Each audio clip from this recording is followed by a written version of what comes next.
responsible.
Hello, happy Saturday. It is Saturday. Yay, though. Okay, in our painful capitalist system, I'm sure some of you are still working even though it's a Saturday. But hello, everyone. How is everyone doing?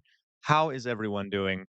I'm currently very mildly about to explode into a rage, just because YouTube is still not letting me set a super chat goal, um, which is kind of bringing me to the brink of homicidal violence. And I just yeah, anyway. But anyway, hi everyone. Hello. Alberto.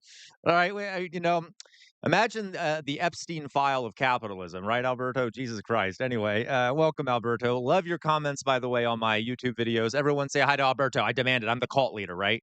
No, okay, you don't have to say. Alberto's just been commenting on a lot of my videos on YouTube and such. Comrade Alberto here. Okay. Hello, Doug. Doug, hey, Doug, you're the first one in. Hello, Doug. I do not blame you at all for skipping some of those chapters, Doug. Hello, Soup Cheese. Hello, Soup Cheese. Hello, AMA. All the regulars are here. Hello, you're a smart guy. Okay.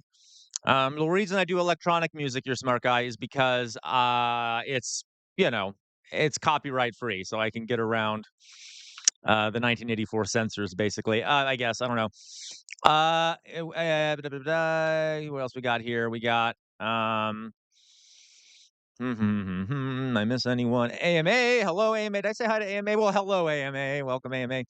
J-Mac is here. All hail casual daddy, the daddy who stepped up. Thank you.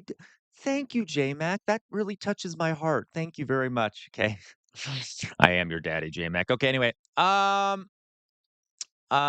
know. Daddy's getting angry, J-Mac. Daddy's getting very angry today. Okay. Okay, no. It is, Doug. YouTube is a weenie.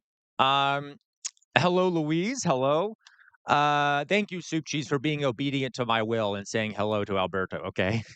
Anyway, you know, Soup Cheese, we're a cult, right? We're a cult, so you got to do what I say. Okay, no, not really. Okay, anyway, hello, Jack. Welcome back, Jack. Glad to see you here. Jack, I actually asked you a question yesterday. I think you left, but that's okay. But anyway, I'm glad to see you here, Jack. Louise, hello, Louise. I'm sorry. You're right. Matt, you're right. I'm sorry. You're a smart guy. You were the first one. My apologies. Okay. Um, so Jack, I believe you said you're a fan of Trump, right? Which again, I'm not. I'm literally just curious about your answer. What are people on like your side of the aisle saying about like this Epstein file stuff? I'm just curious because I'm kind of in a bubble here. I only really hear what left folks are saying. And by the way, Jack, I know you haven't watched me long, but I'm not a fan of the Democrats either. So I have no problem if Clinton and all of them are going to be sent into prison too.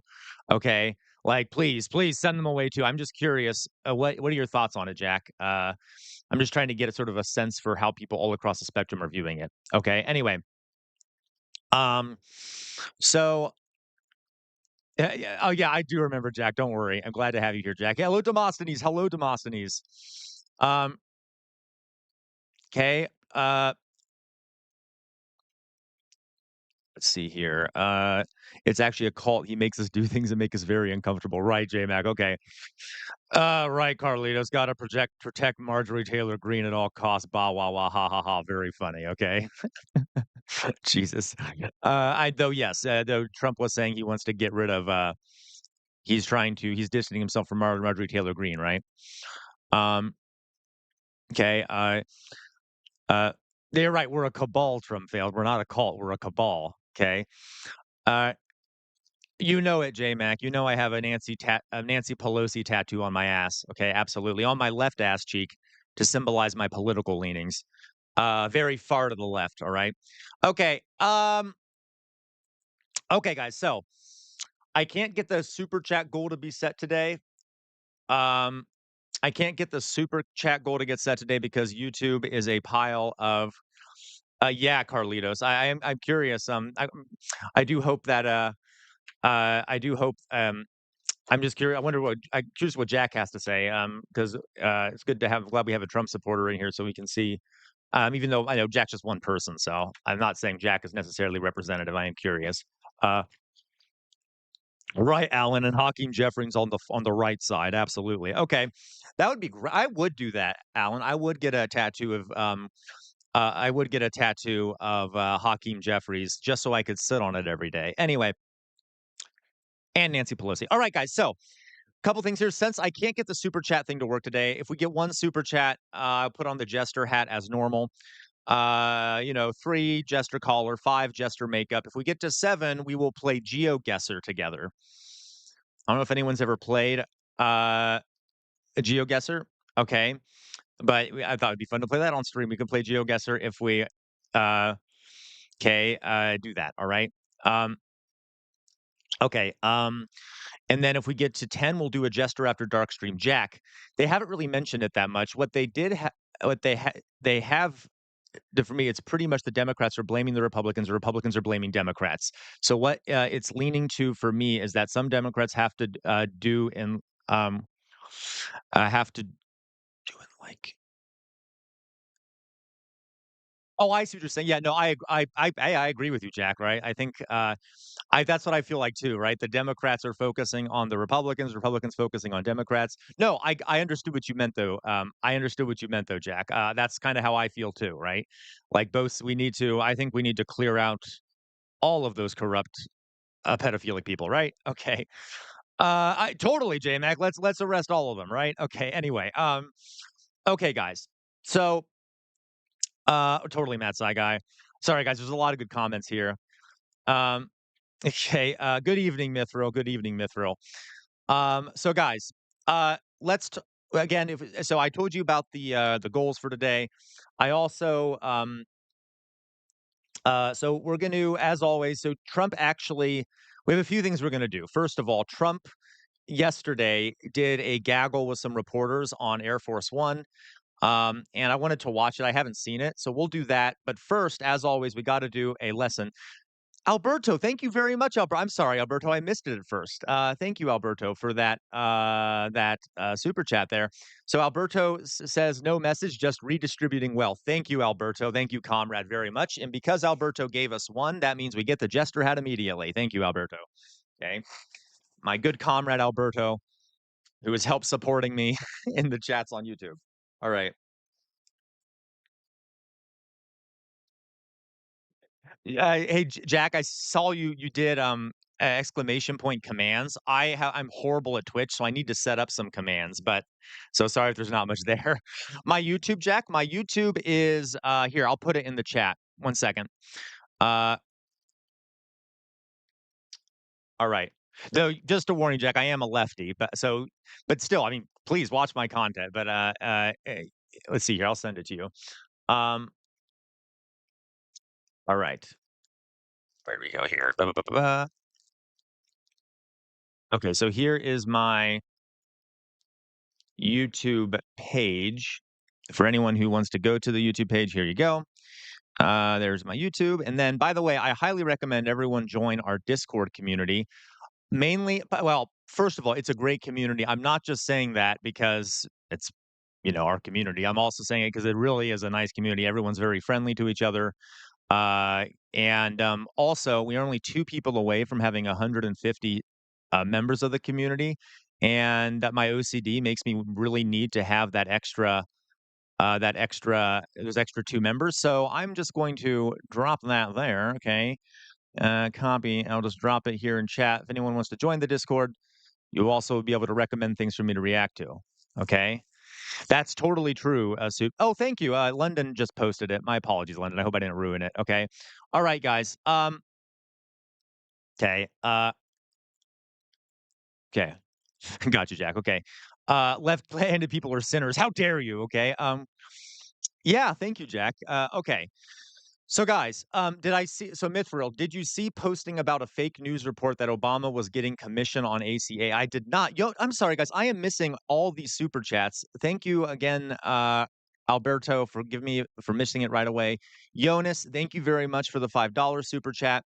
That gives us 2, even though the goal isn't working. If we get to 3, we will put on the caller. Okay, thank you very much, Jonas. Welcome, Jonas. Okay, guys. So hello, Diego. Guys, I'm sorry, there's so many messages. Let's get going, okay? We have a few things to do. The first thing we're gonna do is this. As always, I'm gonna do a brief lesson, and then after that, we'll get to the fun stuff, or the not this is fun too, trust me, this is fun. After that, we'll get to the Trump stuff and some of the news items we're gonna talk about, and then and then I'll also be doing a live PragerU reaction. Um, um, so we will do that, okay? Hey, that's okay, Diego. So let's start with this. The first thing we're going to talk about for those who are joining our stream, who are new in our stream, I always start. I was a teacher. I was a social studies teacher. Okay. And I was a social studies teacher. Before I was a social studies teacher, I was an academic. I was getting my PhD in history at a university over in Boston. Um, so I do, and I also have a degree in anthropology. So I do presentations at the beginning of most of my streams, doing lessons about history and anthropology. Typically, they're relevant to modern day things that are important to understand about history, so can you understand modern day? Okay. So today we are going to be talking about documents. Yay, documents. Okay, only a historian can get this excited about documents. But I think everyone should be excited about documents because we're surrounded by documents, aren't we? And it's very important to understand documents not only, right, London, not only for understanding the past, but we are surrounded by documents. You are literally watching a document right now. This live stream is technically a form of a document, right? It's a documented thing, something that's being documented. Hello, Alyssa. Hello, Alyssa. Every news article you read is a document. Every piece of propaganda you see everywhere you go, because we're in America, is a document. A lot of Americans deeply lack the ability to think critically about documents they experience, and I can promise you, some of the people that are the best at thinking critically are historians, in my opinion, because they have to do it all the time. Correct, Alberto. Okay, and so we are going to talk today. I'm get. This is going to be this isn't the only time I'm gonna do this. This is only one part. As you guys know, I sometimes split things into parts because there's a lot to cover, and I don't wanna overwhelm you with one, or I don't wanna overdo it, okay? Exactly, Jonas, how can that disappear? Okay, so let's start here. So how to read sources critically. So what we're gonna talk about today are 4 different things that are important for looking at documents, okay? I promise this will be interesting. Uh, That is fantastic, Alberto. I'm very glad to hear that. I was a teacher, Alberto, so a lot of those public schools are unfortunately deeply underfunded right now, and because of the Trump administration and the other monsters out there trying to destroy education, it has become a lot worse. A lot of students don't have that knowledge. I'm glad you do. Okay. Um, so, I mean, I would teach about it, but a lot don't. Matt Saigai, are we planning a late night stream? Yes, we are, Matt Saigai, if we get to 10 super chats. If we get to 10 super chats. Okay, so the 4 things we're going to be talking about are private versus public documents, nuance and generalities, politicization of history, and competing narratives. We'll get into this. So, Alberto mentioned something I'm not going to talk about, but generally there are 2 kinds of sources. I don't know why this is flowing off the page. There are primary sources and secondary sources. When we're talking like sources of information, okay, or sources of information about something. The primary source is a piece of evidence that was created by someone that was at an event or created by someone at the time that an event happened. Okay, so it can include things. So like a letter would be an example. All right. A bunch of things: letters, diaries, original photographs, government records, um, uh, autobiographies, artifacts, speeches, and a lot more things. Okay. Uh, okay. Secondary sources. So primary sources are the main are super important for history. Okay. I know, Jamie. Okay. Secondary sources are information that is created by someone who was not present at an event. Okay. Like not present at an event. So, like a newspaper article would be a secondary source, unless that reporter was actually at the event. A textbook, that's secondary information. That's secondary source. Biographies, TV documentaries, encyclopedias, dictionaries. I don't know why those are included in there. Or like a historian's monograph about a historical event is a secondary source. Okay, both are important. Both are important. All right, both are very important. Um, and typically, uh, it is the okay. No, you're actually right, London. If you go to Wikipedia, a lot of the information, there's a link, it'll take you to the bottom and it brings you to some primary sources. Now, you shouldn't trust fully the information you see on Wikipedia, but it is a good place for finding some sources. Okay, anyway. So those are the two kinds of sources. All right. Historians mainly rely on primary sources and they mainly rely on, and so historians mainly use primary sources to write secondary sources, if that makes sense, because they write books about history or write articles about history. I'm oversimplifying regardless, primary and secondary sources. Okay. So, first thing we're going to talk about is I'm going to read you parts of a letter. I'm going to read you parts of a letter. All of these documents we're going to be looking at are real documents, okay? And I'm going to make you exactly, London. And I know I'm skipping tertiary sources just for simplicity today, but we'll get there.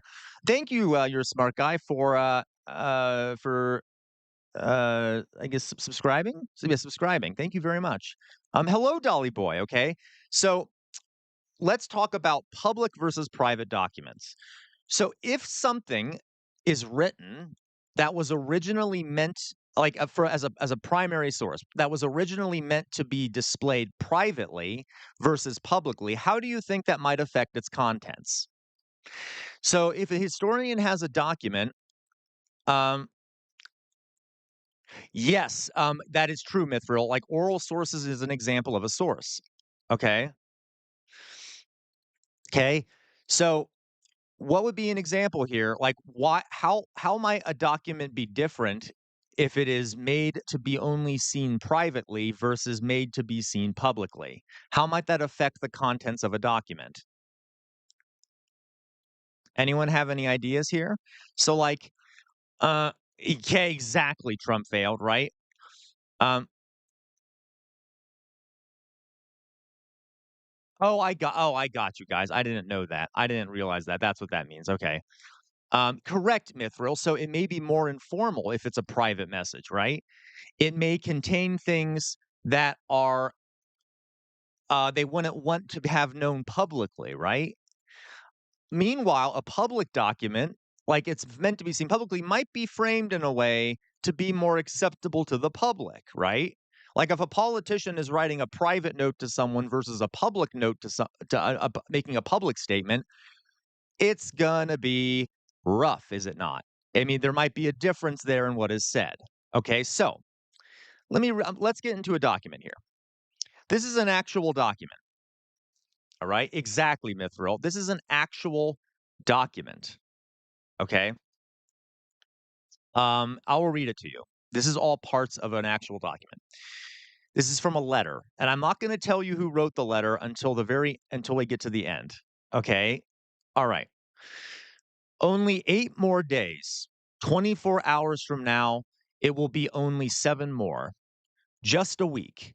I've been trying today to bring back your face, to remember just how you look. Funny how even the dearest face will fade away in time.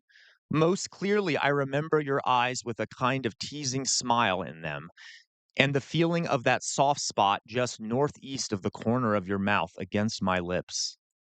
I wonder what we'll do when we meet. What we'll say. Well, I'm rather proud of us, aren't you? I think we've done rather well. That's the first part. Let me get to the second part of this message. I'm getting so hungry to see you. J-Mac, you're not wrong. You're not wrong at all. Okay. I'm getting so hungry to see you. I had to put this on a separate one because I thought it was very blatant. Okay. Last one here. Okay. Oh, I know. I'm sorry. That was the last one. Okay. So those are the two bits of that document. All right. Now, if we see the second one, you'll notice um, that it says here, I want to kiss you and I want to feel that soft spot just northeast of the corner of your mouth. Okay. Right. All right. Thank you so much. Thank you so much. You're a smart guy. Thank you very much. You know what? For that, we will put on the jester collar. Okay. Thank you. Um, so pretty sexy there, right? Pretty sexual, those letters. Um, so let's see where this came from, folks. Let's see where this came from. This was a letter from Eleanor Roosevelt, who was the wife to FDR, Franklin Delano Roosevelt, to another woman named Lorena Hickok in the 1930s. This was her letter to another woman who was named Lorena Hickok in the 1930s. Um, and it is well known by historians, at least, it's not talked about much. So a lot of people don't know this, that she was queer and or possibly a lesbian or whatever. She was queer. Okay. Right. Okay. And she long had an affair with this woman who was a reporter. Uh, okay. And FDR, by the way, knew about it, but was okay with it and didn't really mind that much.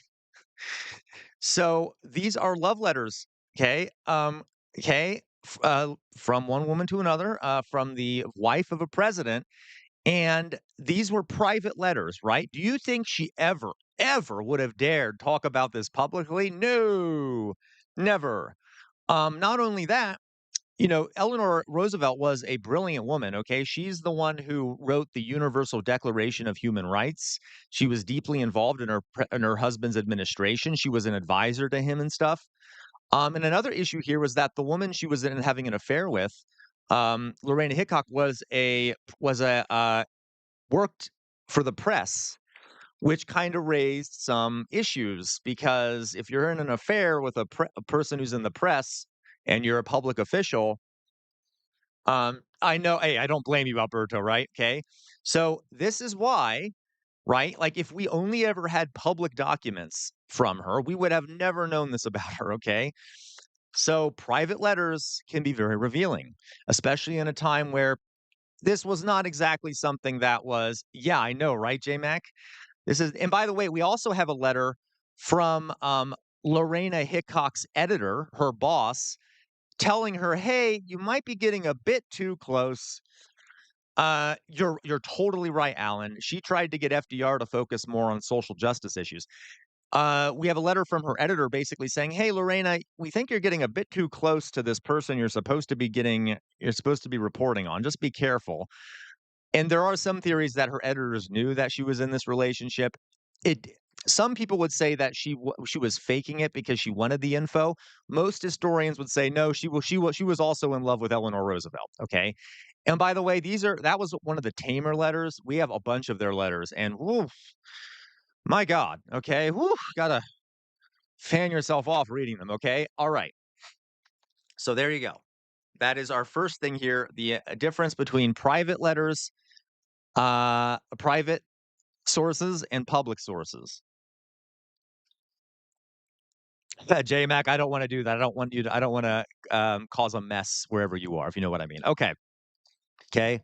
Links, Yaha. Okay. So, folks, literally, if you just go to totally, Dolly Boy, and this gets, like, queer people get erased a lot in history, so, like, a lot of people don't even know this. Yeah, that's the Jester After Dark stream. Just what I would do, folks, if you wanna find these, literally just look them up. They're in the public A lot of them are in the public domain. If you search for them online, you can find the letters, Eleanor Roosevelt, Lorena Hickok. Okay? Alright, let's go on to the next thing we're gonna talk about here. Okay, so we just talked about public versus private documents. You know, and, some of the importance of having private documents instead of just public documents. Because if you just have public documents, you might not get the full story. Um, okay. The Stamp Act, a lesson on nuance. So, uh, another thing you have to be aware of when looking at historical events, or even modern day events, talking about things in the news, is that history is never cut and dry, like ever, ever, ever, ever. Oh, I forgot to put on the collar. Excuse me. So because of limitations on time and limitations uh, on time, like I said, and other things like that when it comes to schooling, we often only hear a very generalized story of historical events. Okay. And oftentimes, because we're working with generalities, a lot of stuff gets missed. And it can be kind of dehumanizing for people in history. Let me explain what I mean here. So, like, okay, my God, J-Mac. We could have a goal for puppy play. That'd be kind of fun. Anyway, so we miss a lot of the nuance surrounding historical events. And to me, then we lose a lot of the humanity. So, for example, let's say, I don't know, there's some giant, they're doing the gay rights movement. Okay, we have this idea that gay people fought. I'm saying this as a gay man, right? I'm trying to. I'm throwing myself under the bus here. We would say that. Oh, absolutely, Alberto, and that exact. We're actually going to get to that, Alberto. How history is politicized and reinforces power structures. Okay, so like for the gay rights movement, there were some gay people at the time that were against it, right? Now, I'm talking a very small number, but there were some gay people who were against the gay rights movement. But when we speak of the gay rights movement, we make it sound like it was a movement of gay people generally. Now, yeah, overall it was. I mean, most people were, but you see what I mean? There's nuance. I just use that as an example because I can get away with it because I'm gay, right? But I'm not saying it wasn't a good thing or that the majority didn't support it. You see what I mean? Okay. Because human beings are human beings. People have different opinions about things. So, let's talk about an example of nuance. Many of you know about the uh, Stamp Act. All right. I'm not going to go into the history of the American Revolution here, but many of you know about the Stamp Act, I'm sure, from 1765. That was 1765. Britain's Parliament levied a tax on paper products purchased in the 13 colonies. And including things like newspapers and playing cards, okay? And this enraged a lot of American colonists, especially because it was levied without the colonists participating in Parliament. So it was levied on them with what they said without their permission, without their vote. And this act is widely considered to have been a major contributor to the outbreak of the American Revolution. Okay. Um, so okay. On the right here, you have an image of one of these stamps that were put on paper. Okay. So that's just a little background here. However, the narrative we typically get taught, right, is that the British, yeah, totally myth, we just import it from elsewhere and then claim it's ours. Okay. The British generally, Britain wanted to suppress the colonies and wanted to tax them. 100% Alberto wanted to tax them. Okay. Uh, which leaves out a lot of nuance because there was disagreement in Britain at the time about this, okay? There were some powerful Brits that are like, "Wait a minute, this is really unfair. Why are we doing this to the colonists?" But they get kind of ignored because for the sake of the general narrative, we have to, and for the sake of time when it comes to being in school and stuff, we generalize. So let me give you some examples. All right. So I pulled up here some documents. Some of them, there's 3 of them here, all right? Let's read this. So this first one, I'm just showing this to you for the sake of uh, getting an idea of how the colonists were feeling. Okay, right, soup cheese. Okay. Uh, okay, maybe J-Mac. Okay, here we go. So this is a public letter. So remember, this was posted publicly. Okay. This was posted publicly in a newspaper, all right, in the Boston Gazette. On October 7th, 1765. Um, and this person's name was BW. We don't know who it was. And this is what they said: "To the inhabitants of the province of Massachusetts Bay, my dear countrymen, it is the standing maxim of English liberty that no man shall be taxed but with his own consent. And you very well know that we were not, in any sober sense, represented in Parliament when this tax was imposed. Awake! Awake, my countrymen, and defeat those who want to enslave us. Do not be cowards. You were born in Britain, the land of light. You were raised in America, the land of liberty. It is your duty to fight this tax. Future generations will bless your efforts and honor the memory of the saviors of their country. I urge you to tell your representatives that you do not support this terrible and burdensome law. Let them know what you think. They should act as guardians of liberty of their country. I look forward to congratulating you on delivering us from the enemies of truth and liberty." Okay. Okay. Pretty standard fare. You would like pretty angry. We can kind of guess, this is kind of what we would predict from an angry colonial, right? Um, okay. So that's one. We get that. Let's go to another one. This is from a London newspaper, right? So it does sound pretty American, right? Um, thank you so much, Metsai guy. Okay. Uh, Let us go now to a London newspaper. This was a letter from a public letter to Secretary Henry Seymour Conway, who was one of Britain's Secretary of State.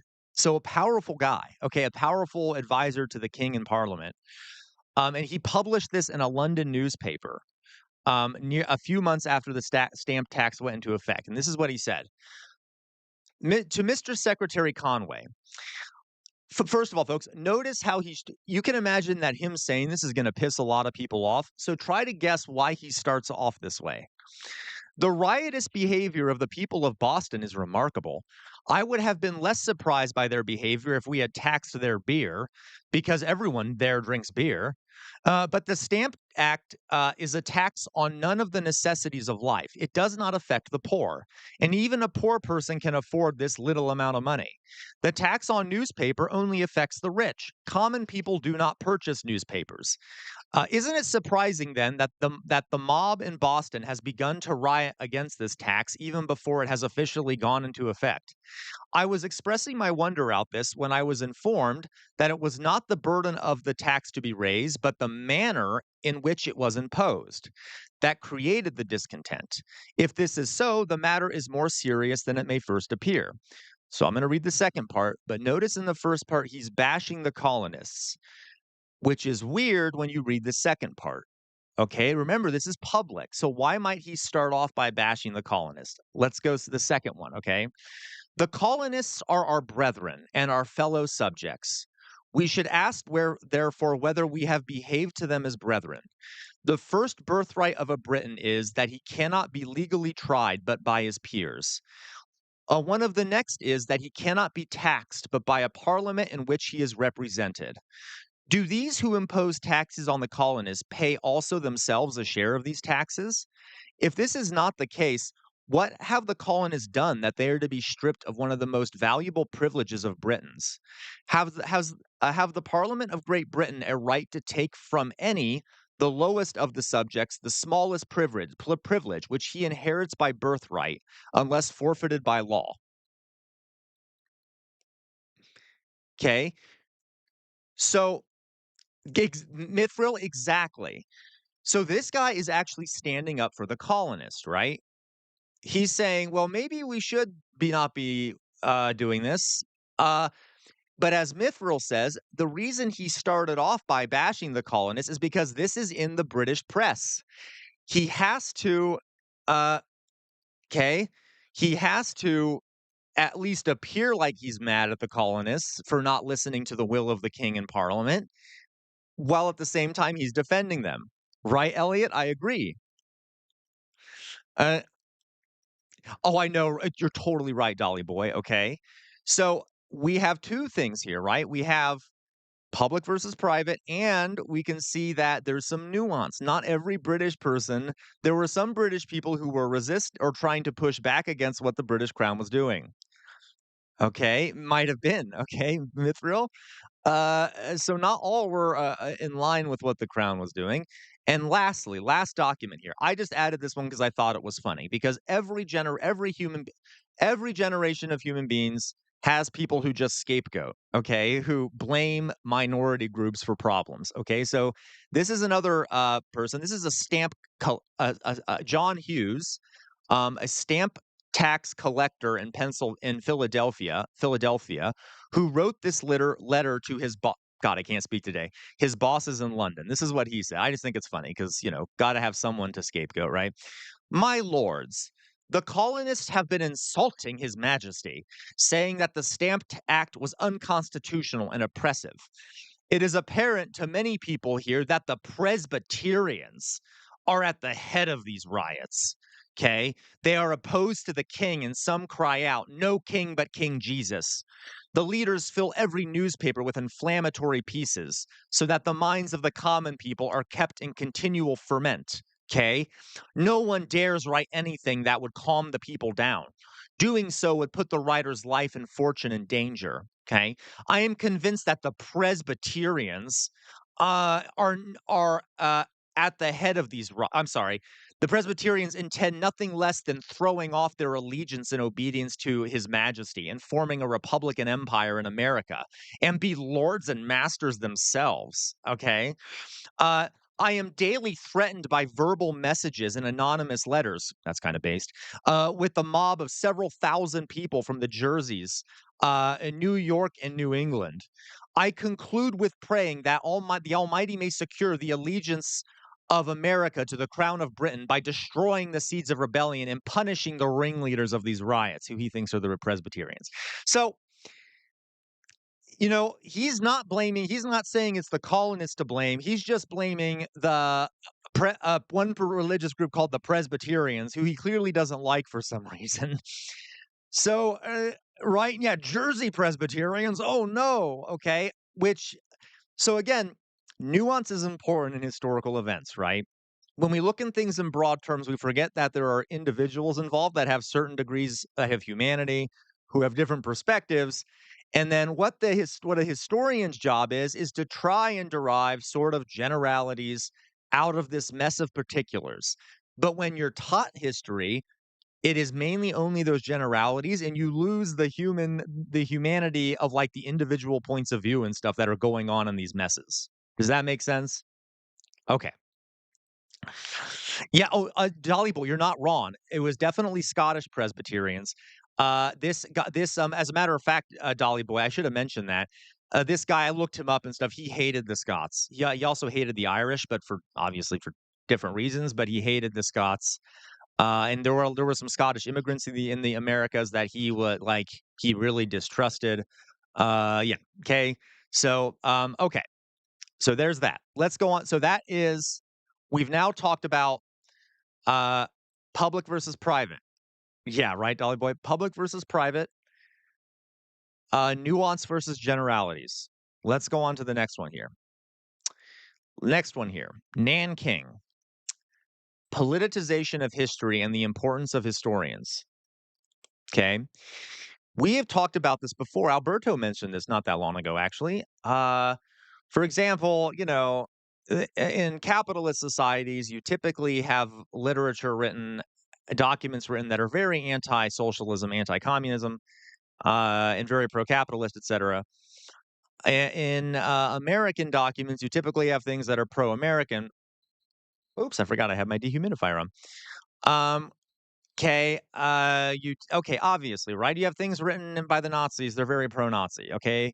And that includes in American history textbooks, by the way. But regardless, when you're reading documents, especially secondary documents, so documents written by people that weren't at an event, they can be very politicized and biased, obviously. So let's talk about this. And it's the job of historians to try and work through that bias, to try and figure out truth, although historians are also biased, okay? So we've talked about Nanking before, but just as a reminder, we talked about Nanking a long time ago. It was called, I can't say it on stream, but it was the SA of Nanking. Excuse me, you can see the actual word up here on the screen. I just can't say it aloud, okay? which occurred from 1937 to 1938. It was the Japanese military essentially entered the Chinese city of Nanking. Um, there you go, Dolly boy. Entered the Chinese city of Nanking and began a days long bloodbath, an orgy of violence. Uh, correct, Alberta. We all have biases. Okay, an all day long, but I mean days long bloodbath. I covered it pretty extensively in a prior stream. For the sake of not getting demonetized, I guess I'm not going to go into details in this stream. Just know it was honestly one of the worst events in history I've ever read about, and that's saying a lot. You should look it up if you're okay with having nightmares. Some of the things that the Japanese Imperial Army did in this city are unspeakably horrible, to the point where I think I mentioned this before. I will tell you one thing. There's a river running through Nanking, and it stopped running because there were so many bodies in it. It blocked the flow of the river. And anytime the water did flow, it was red because of all the blood in it. It was horrific. Okay, anyway. So, okay, right, J-Mac. Yeah, yeah. I saw you trying to be funny there, J-Mac. Yeah, bad timing, J-Mac. Okay. Um, exactly, Dolly boy. I agree. So this event, this SA of Nanking has been deeply politicized by the Japanese and Chinese governments. Well, I don't want to give you my biases on this. So, especially in modern day Chinese and Japanese schools, um, their textbooks describe it very differently. Okay. Uh, you're totally right, Alberto, which is why I said I didn't want to reveal my bias, Alberto. But I will here in a second. I think the Chinese are talk about it much more accurately than Japanese do, and to this day, Japanese prime ministers try to hide this, including the current Japanese prime minister, who is consistently denying that this happened and infuriating the Chinese. Absolutely, Dolly boy. The current prime minister of Japan is a war crime denier of Japan. Also deny, yeah, good timing there. Also denies the about reports of comfort women. You can look up what that is if you're interested. Okay, and America is okay with it apparently. All right, so let's go on. So let's look at a couple textbooks. These are which are secondary sources, right? So this is. I am not going to tell you where this came from. I'm not going to tell you which side wrote this. Okay, I'm gonna give you. I'm gonna read two of them to you, and then we'll try to decide together which one was written by the Japanese, and was which one's in a Japanese textbook and which one's in a Chinese textbook. So here you go. The following is a passage from a textbook published in 2024. Um, and by the way, um, yeah, exactly, Alberto. Alberto. Okay. So, okay. So here we go. This is just an excerpt from a textbook. Okay. In August, the Battle of Shanghai began, and the Second Sino-Japanese War spread southward. In September, the Chinese Nationalist Party and Chinese Communist Party declared that they had formed a united front against Japan. Japan continued. Um, Japan continued to send large numbers of troops and gained possession of Nanjing, the nationalist government capital, at the end of the year. The war became an arduous, protracted struggle as the nationalist government retreated from Nanjing to Hankou and eventually moved further inland to Chongqing while continuing to fight. Then, guys, folks, there is a footnote that appeared on that page, but so there was like a superscript 1 at the end of that paragraph. And then about 40 pages later in the textbook, at the bottom of the page, you find what the footnote actually is. How does that make sense? Why would you not put the footnote on the same page? So this is what the footnote said about 40 pages later in the textbook.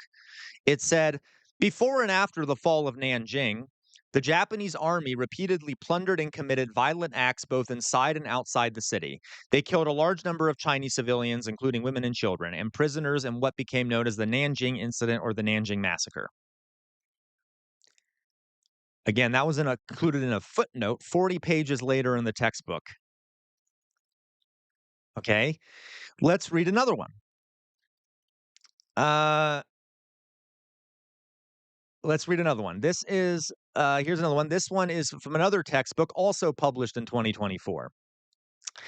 In the summer of 1937, Japan brazenly launched a full-scale war of aggression against China. The Chinese army rose up to resist, and various political forces in China immediately took action.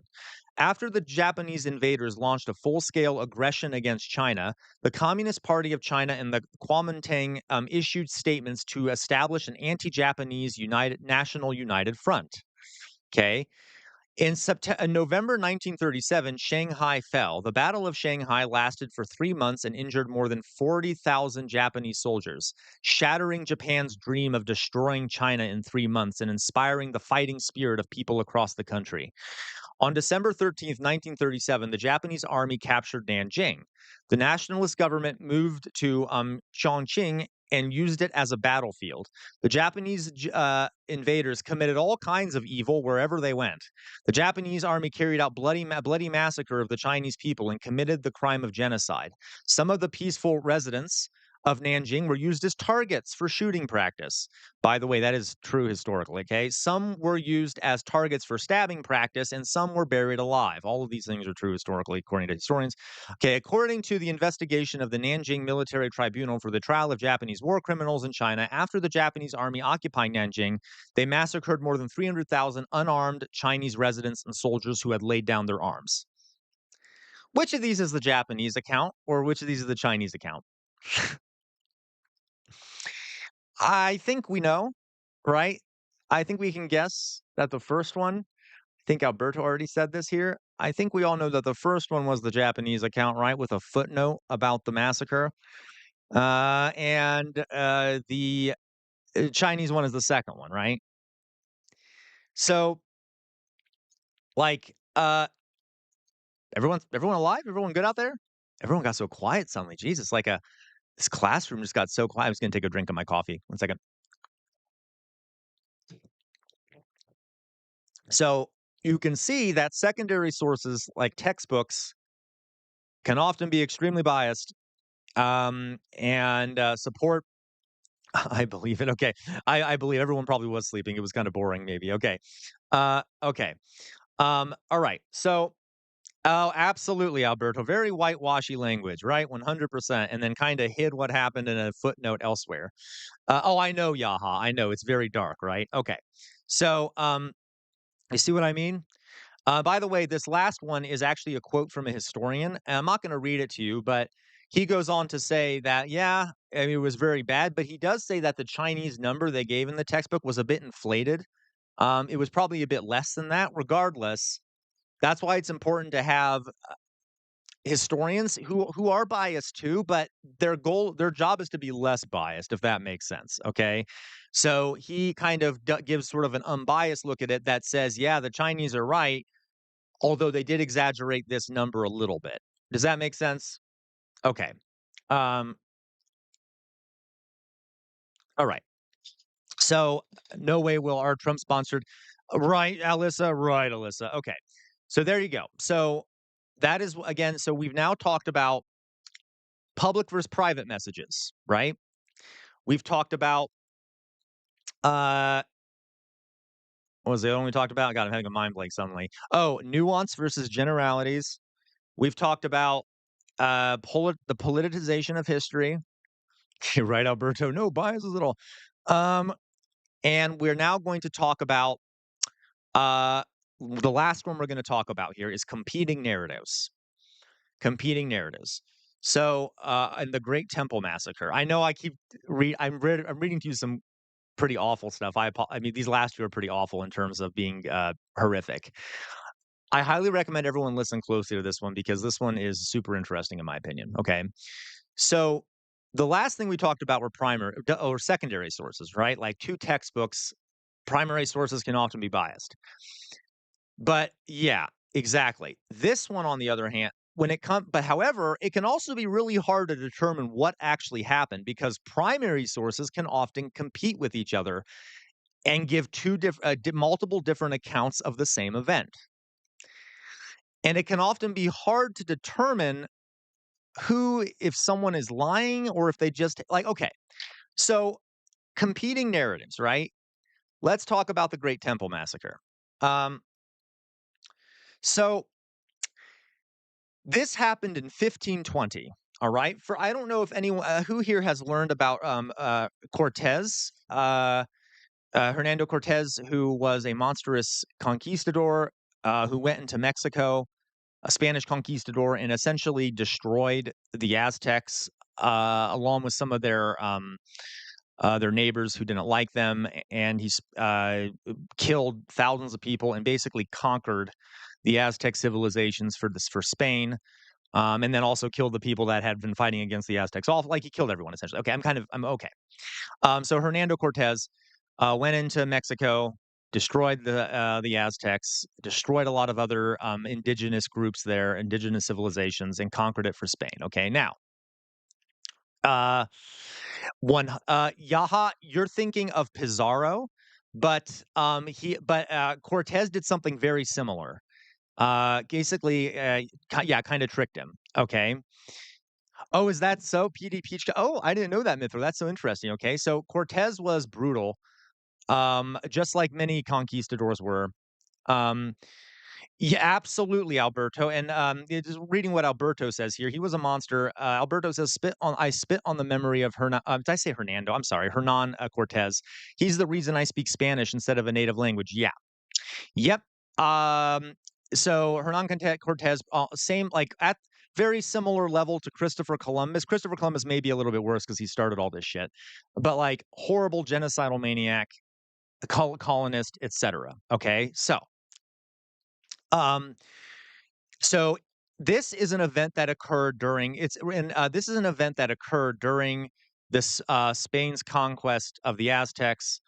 Um, okay, it was called the Temple Massacre, and or the Great Temple Massacre. Here on the right, you have an image of it. I believe this is an Aztec image, or at least it's a native people's image. It's pretty brutal. I will give you a content warning when I get to the next part here, so just warning on that. But you can kind of see here what I'm going to be talking about. It's kind of brutal, this image is. Okay, anyway.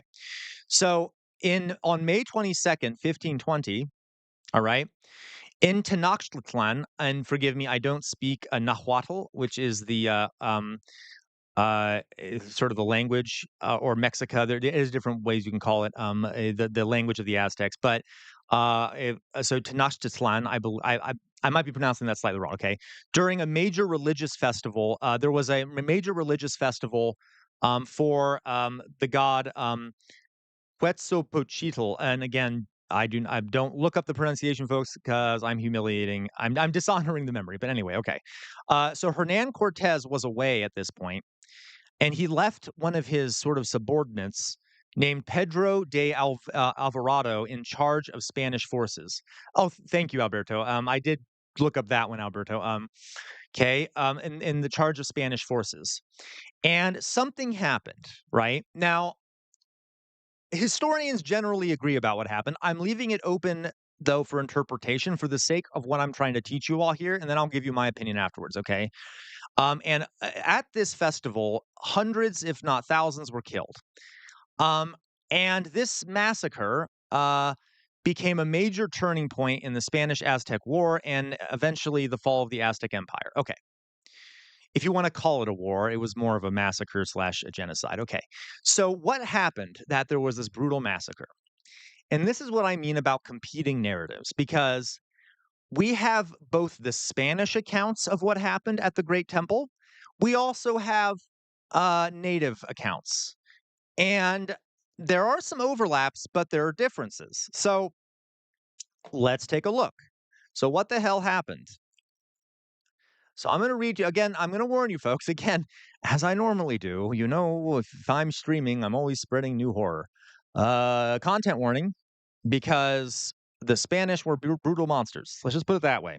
Okay. And we should always remember the memory of these folks who were massacred because they're human beings. All right. So here we go. You ready for this? Okay. This is the Aztec account. So this is the Aztecs account of what happened at this massacre. Okay. Um, Here it is told how the Spaniards killed. They murdered the Aztecs who were celebrating the fiesta of Huitzilopochtli in the place they call the patio of the gods. At at this time, when everyone was enjoying the celebration, when everyone was already dancing, and I'm gonna cry. Okay, you all know I cry easily, but like it's sad. I'll try not to cry. Okay. Um, okay. When everyone was already singing, when the song was linked to song and songs roared like waves. In that precise moment, the Spaniards determined to kill people. They came into the patio armed for battle. They came to close the exits, the steps, the entrances to the patio, the gate of the eagle in the smallest palace, the gate of the cane stalk and the gate of the snake of mirrors. And when they had closed them, no one could get out anywhere. Once they had done this, they entered the sacred patio to kill people. They came on foot, carrying swords and wooden and metal shields. Um, Immediately, they surrounded those who danced, then rushed to the place where the drums were played. They attacked the man who was drumming and cut off both of his arms.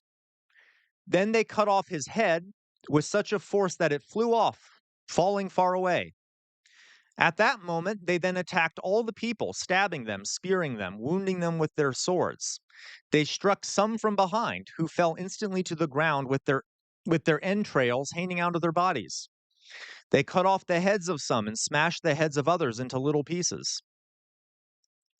They struck others in the shoulders and tore their arms from their bodies.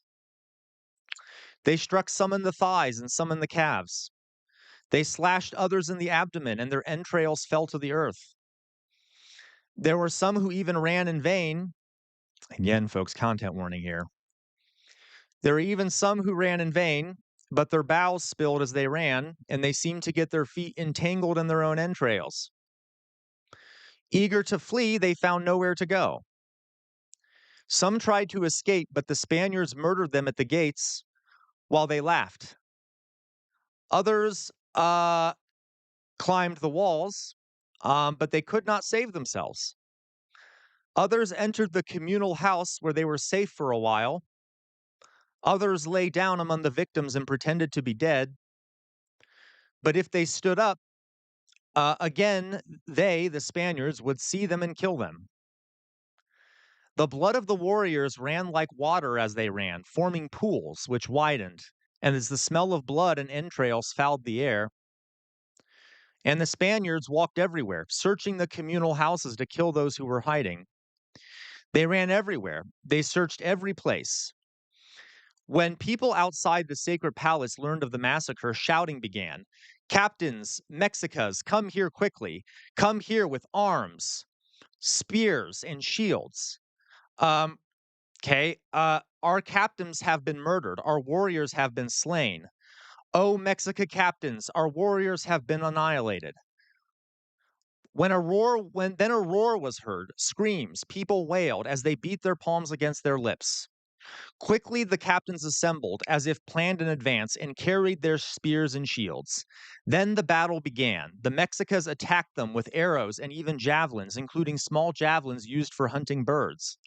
They furiously hurled their javelins at the Spaniards, it was as if a layer of yellow canes spread over the Spaniards. So, thank you, Alberto. You're right. Mexicas, right? Mexicas. Okay, thank you, Alberto. So, whew, okay, pretty horrific. And I'm going to read to you the Spanish account now.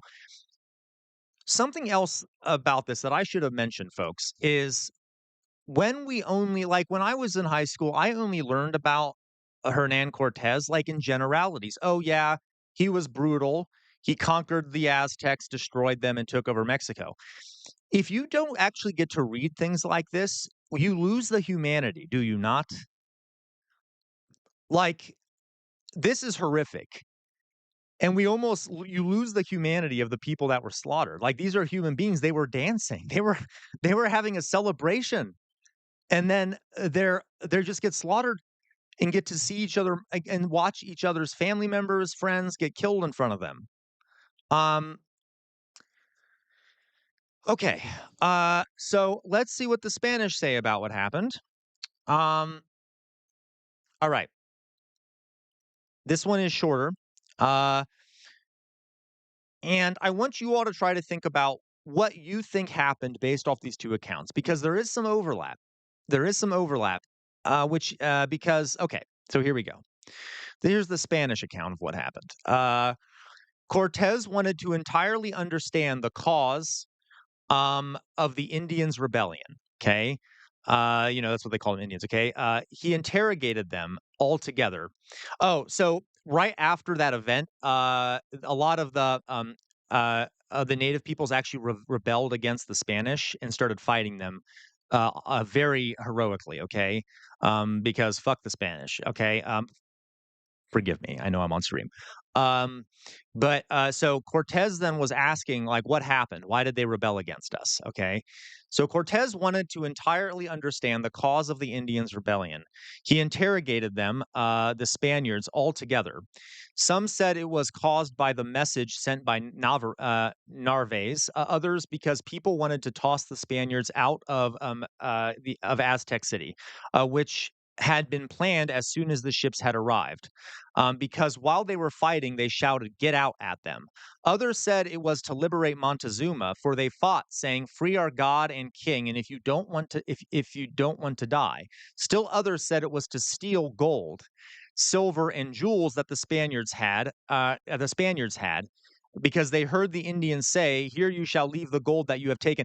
I love that framing by the Spanish, by the way, that the natives are stealing the gold from the Spanish, even though the Spanish had stolen it first from the natives. Anyway, okay.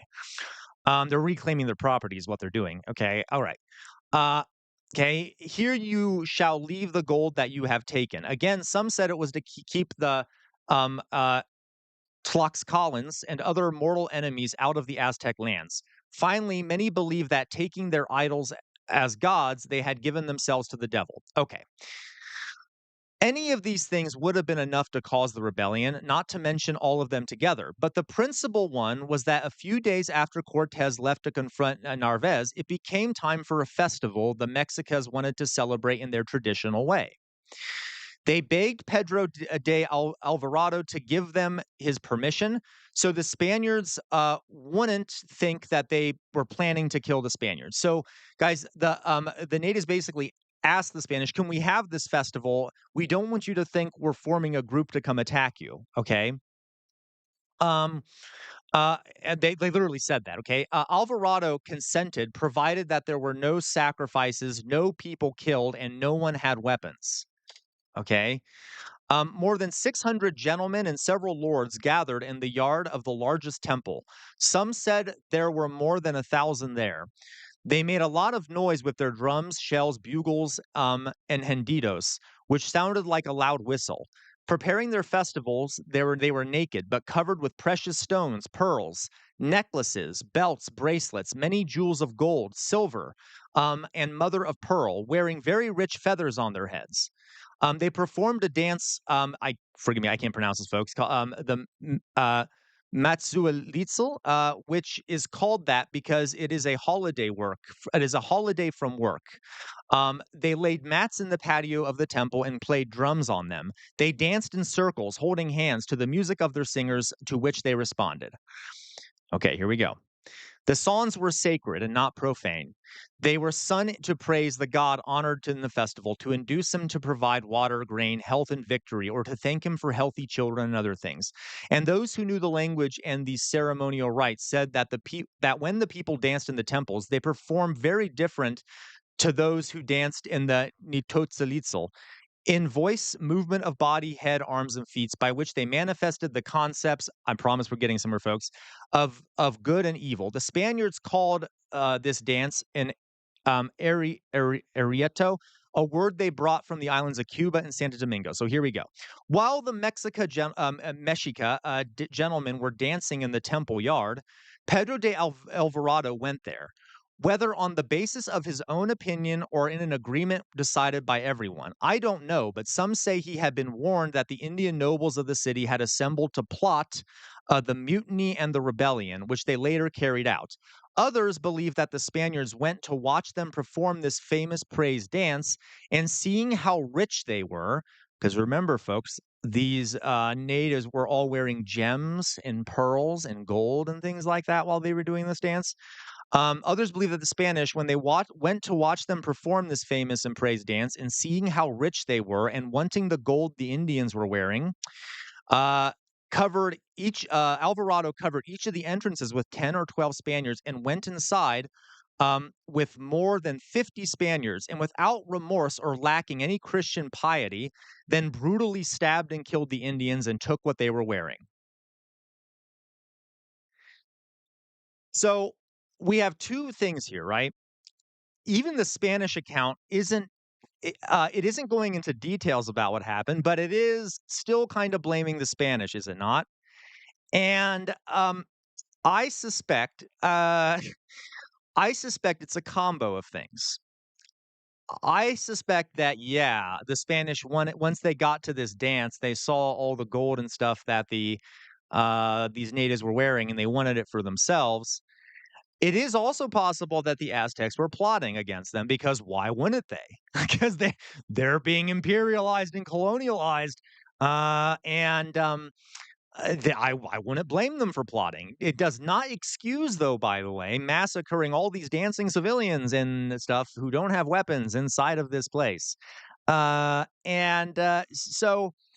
um, again, we got two narratives here, and from the perspective of the natives in the first one, the Spaniards just came in and started slaughtering everyone, um, and they did. But okay, so do we see? Isn't that interesting? Also, isn't that horrifying? Okay. Historians generally agree that the Aztec account of this is accurate. They also generally agree that the Spanish account is also accurate, and that both are accurate, but for different reasons, right? The Aztec account does say what the Spanish did in horrific detail, and the Spanish account isn't that merciful towards the Spaniards, and also does say, yeah, no, it doesn't, Yaha, and, it's thought that they may have been plotting, like, there were warriors nearby, and again, but it's irrelevant, right? Like, of course they may have been plotting, I would too, but the people that were being massacred were certainly not armed, and even if they were plotting during this dance, it doesn't really matter, okay? Like, anyway, and on top of that, the Spanish did want the gold that they were wearing, so it may have given them an excuse to be hyper vigilant about them plotting. I for one, so if I'm not an expert on this time in history. I for one think it was mainly about the gold and the wealth. Okay, like I think it was mainly that, because the Spanish had showed no remorse before. Um, okay. You're totally right, Alberto. There were, I'm kind of overgeneralizing here, Alberto. I'm sure you know, Alberto. There were different like city states at the time, and they would often ally with the Spanish to help destroy their neighbors who they didn't like. Um, I'm overgeneralizing when I say the word Spanish, folks. And again, this is another example of where I'm ignoring nuance for the sake of generalities, right? But it's a complicated thing, but very interesting, right? Okay. Right led freedom ring. Okay. So there you go. You got two different narratives about the same event. And a lot of times, folks, this one is a bit easier just because they have similarities.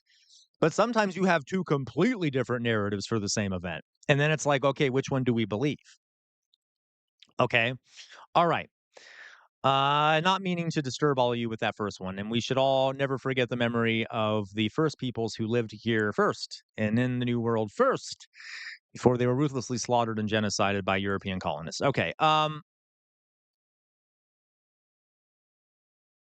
right, you guys. So that is our lecture here. Again, the four things we talked about in regards to documents, right? And remember, you can apply this to modern day things. If you have a news article with one person saying one narrative about something that happened and another one saying another narrative about what happened, it can get confusing, right? I know, right? You're right. Forgive me, Alberto. I meant that sarcastically. Okay, it's not actually the new world, right? Because apparently, Alberto, there was no one living here. Christopher Columbus was the first person to actually discover North and South America, etc. Okay, no one was, no one had found it previously. It was all just empty land, right, Alberto? Okay. Okay. All right. You got it? Okay. So, the four kinds we talked about, I know, Alberto, right? Kind of triggering. We talked about private versus public documents, right? Nuance versus generalities, politicization of history, and competing narratives. All right, you guys. So there's my presentation. Finally done. Okay, finally done. I'm gonna put up my face now. Again, folks, if we get what is it? I might be a bit behind. If we get one more super chat, I think I'll put on the jester makeup.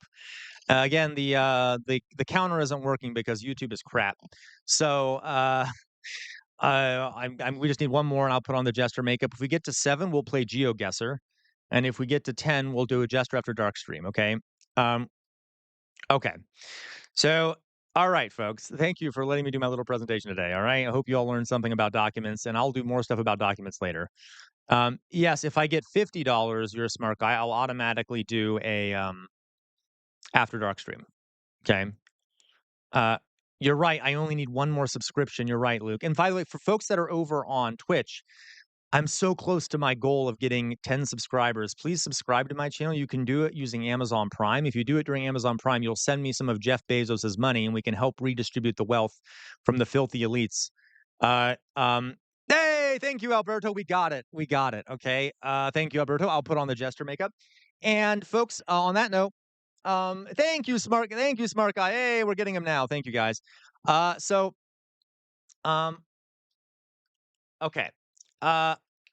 I'm having trouble seeing now, but that's okay. So I'll do that. We got some other things to talk about, of course. Other things to talk about. Let me pull. I'm going to because we are. Before I do all this, I'm going to. I'm going to do a Prageru another live Prageru reaction.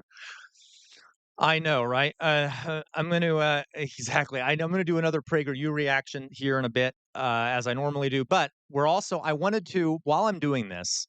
This is the perfect timing to do this. Let me put up my face again. While we're doing this, Trump yesterday did a presser on his aircraft, Air Force One. And I would very much like to see what he had to say, given all the crap that's been happening. So forgive me for torturing you all. And I'm really more into seeing what his state of mind is. Is he panicking? Is he a little more pissed than normal? Is he, because he's a whiny baby?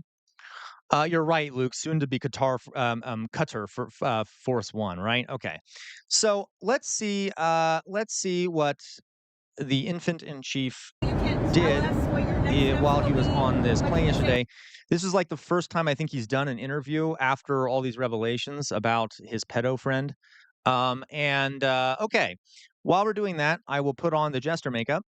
Okay, and I hope we can hear it because he's on a plane, so I'm guessing it'll be hard to hear. And we may not listen to the whole thing if it's dull, but because listening to a dullard speak is pretty dull.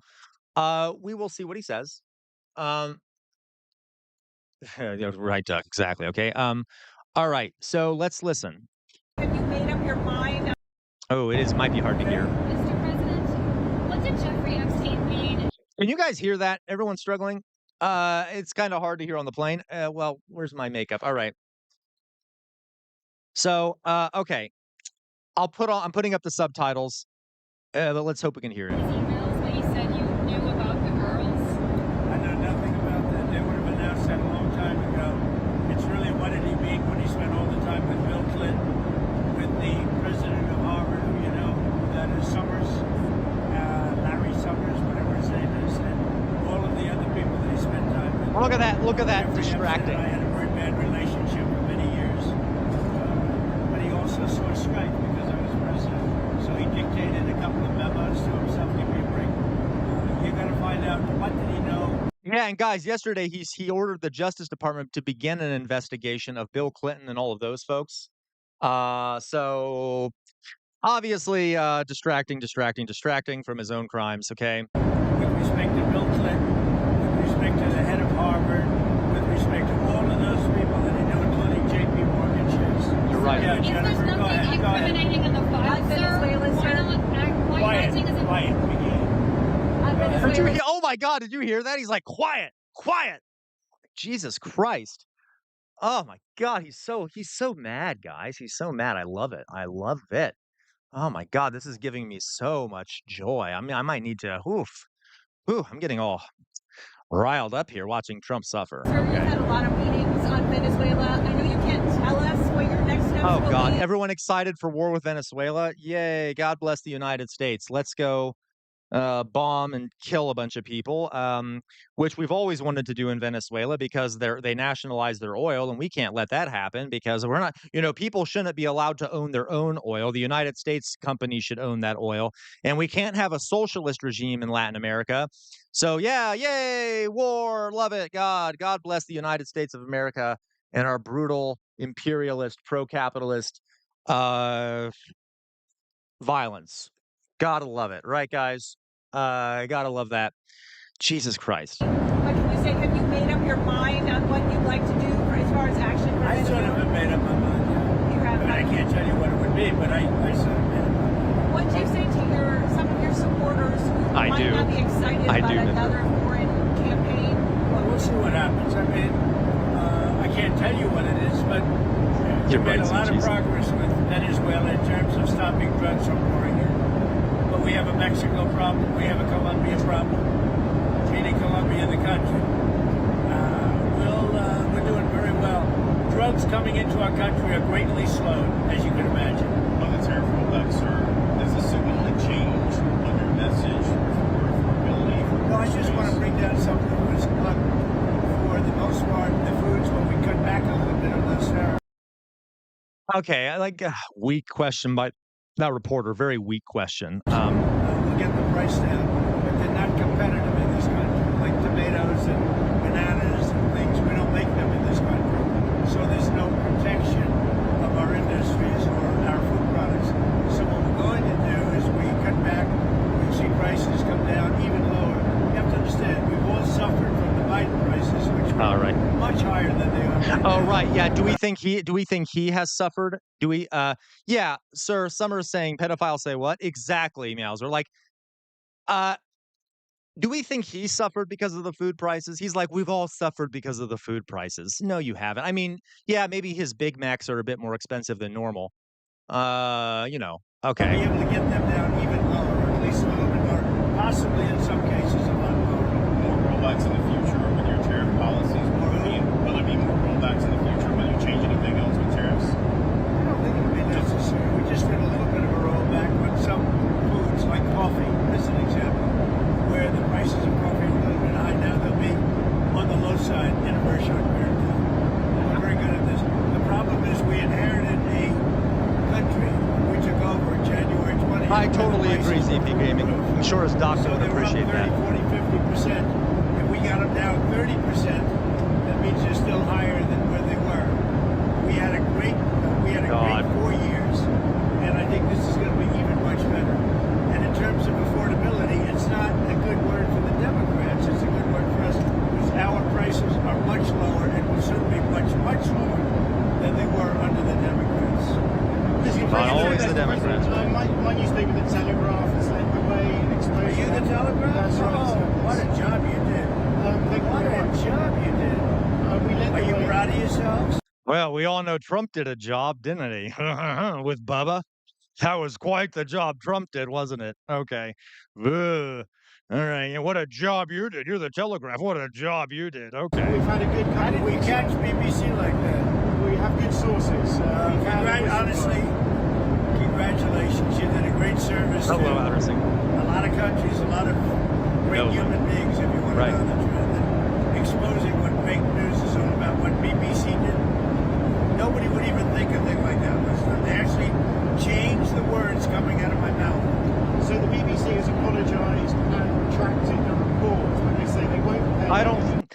don't think those were words coming out of your mouth, sir. I think that that thing that was leaving your mouth was not words. Compensation. Well, we'll sue them. We'll sue them for anywhere between $1 billion and $5 billion, probably sometime next week. So you're ready to take. Well, I think I have to do it. I mean, they've even admitted that they cheated. Has that? I mean, not that they couldn't have not done that. They cheated. They changed the words coming out of my mouth. That's worse than what CBS did with Kamala. They changed her answer, but at least they didn't show it, coming out of her mouth. Do you think it's appropriate that British TV viewers have to pay more than $200 just for the right to watch television? Do you think the license? Well, I don't know what they do in a place that I like a lot, the general UK, right? But The general. the Oh my people God! in the Okay, UK. nothing. I don't know why I get so mad whenever Trump brings up the UK. I get like so offended because we got so many people here in the UK, and it's like embarrassing to me that he would dare put the name of your country in his mouth, like or like when he talks about Mexico. I'm just like, get the UK out of your mouth, right? You can put my country's name in your mouth all you want. It's our. I mean, but it grosses me out. All right. I'm very angry about what happened, as you can imagine, because it shows the BBC is fake news. Right. Yes, you Okay, he just called the BBC fake news. Funny. And I know it's hard to hear, folks. The jet engines. I'm hoping most people can kind of hear what he's saying generally. Okay. I know, hey, Mithril, I know, I'm not a nationalist. I'm not a nationalist. Okay. But it's like that. It's like a weird little tinge that bothers me for some reason. I don't know why it bothers me. I guess I'm protective of you guys. I don't know why. Like, but okay. I don't know. Partially because I guess I feel responsible for our idiot president since he's. Anyway, okay. I knew that for a long time, but we didn't know it was this big. Have you raised the issue with Sakir Starmer? I have not, but I'm going to call him over the weekend. He actually. How dare you, soup cheese? Okay. He's very embarrassed by it. I don't know what. Yes. Now, forgive me, Alberto. Is that the person who won the Nobel Peace Prize? Is that who it was? I wish Alan was, if Alan was here. I can't remember the name. Was that the person who won the Nobel Peace Prize? Because, yeah, lunatic, calling for American interventionism. Insane. Insane. Like, I feel like that's treason, Alberto, right? Yeah. Like, there's certain things I can't say on stream, but if I were Venezuelan, I'd be calling for a very quick trial for her, followed by swift punishment. Percentage is owned by the country, but regardless if it's small or large or nothing, I can say this: the UK is very, very embarrassed by BBC, what they did.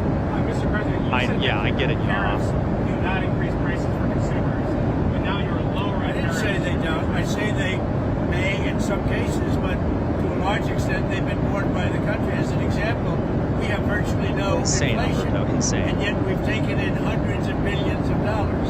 So we've taken in hundreds of billions of dollars. We've used tariffs to stop wars. You look at India and Pakistan, look at so many wars they stopped just by saying, I'm going to impose tariffs on your country if you're going to have war. So if tariffs in that are case, increasing prices. yeah, in that case it was nuclear war.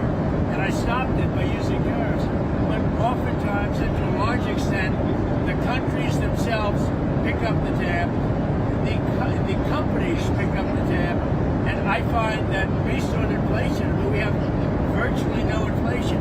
When I inherited the country from Absolutely, Joe Alan. Biden, And possibly executed, Alan, like literally. Okay.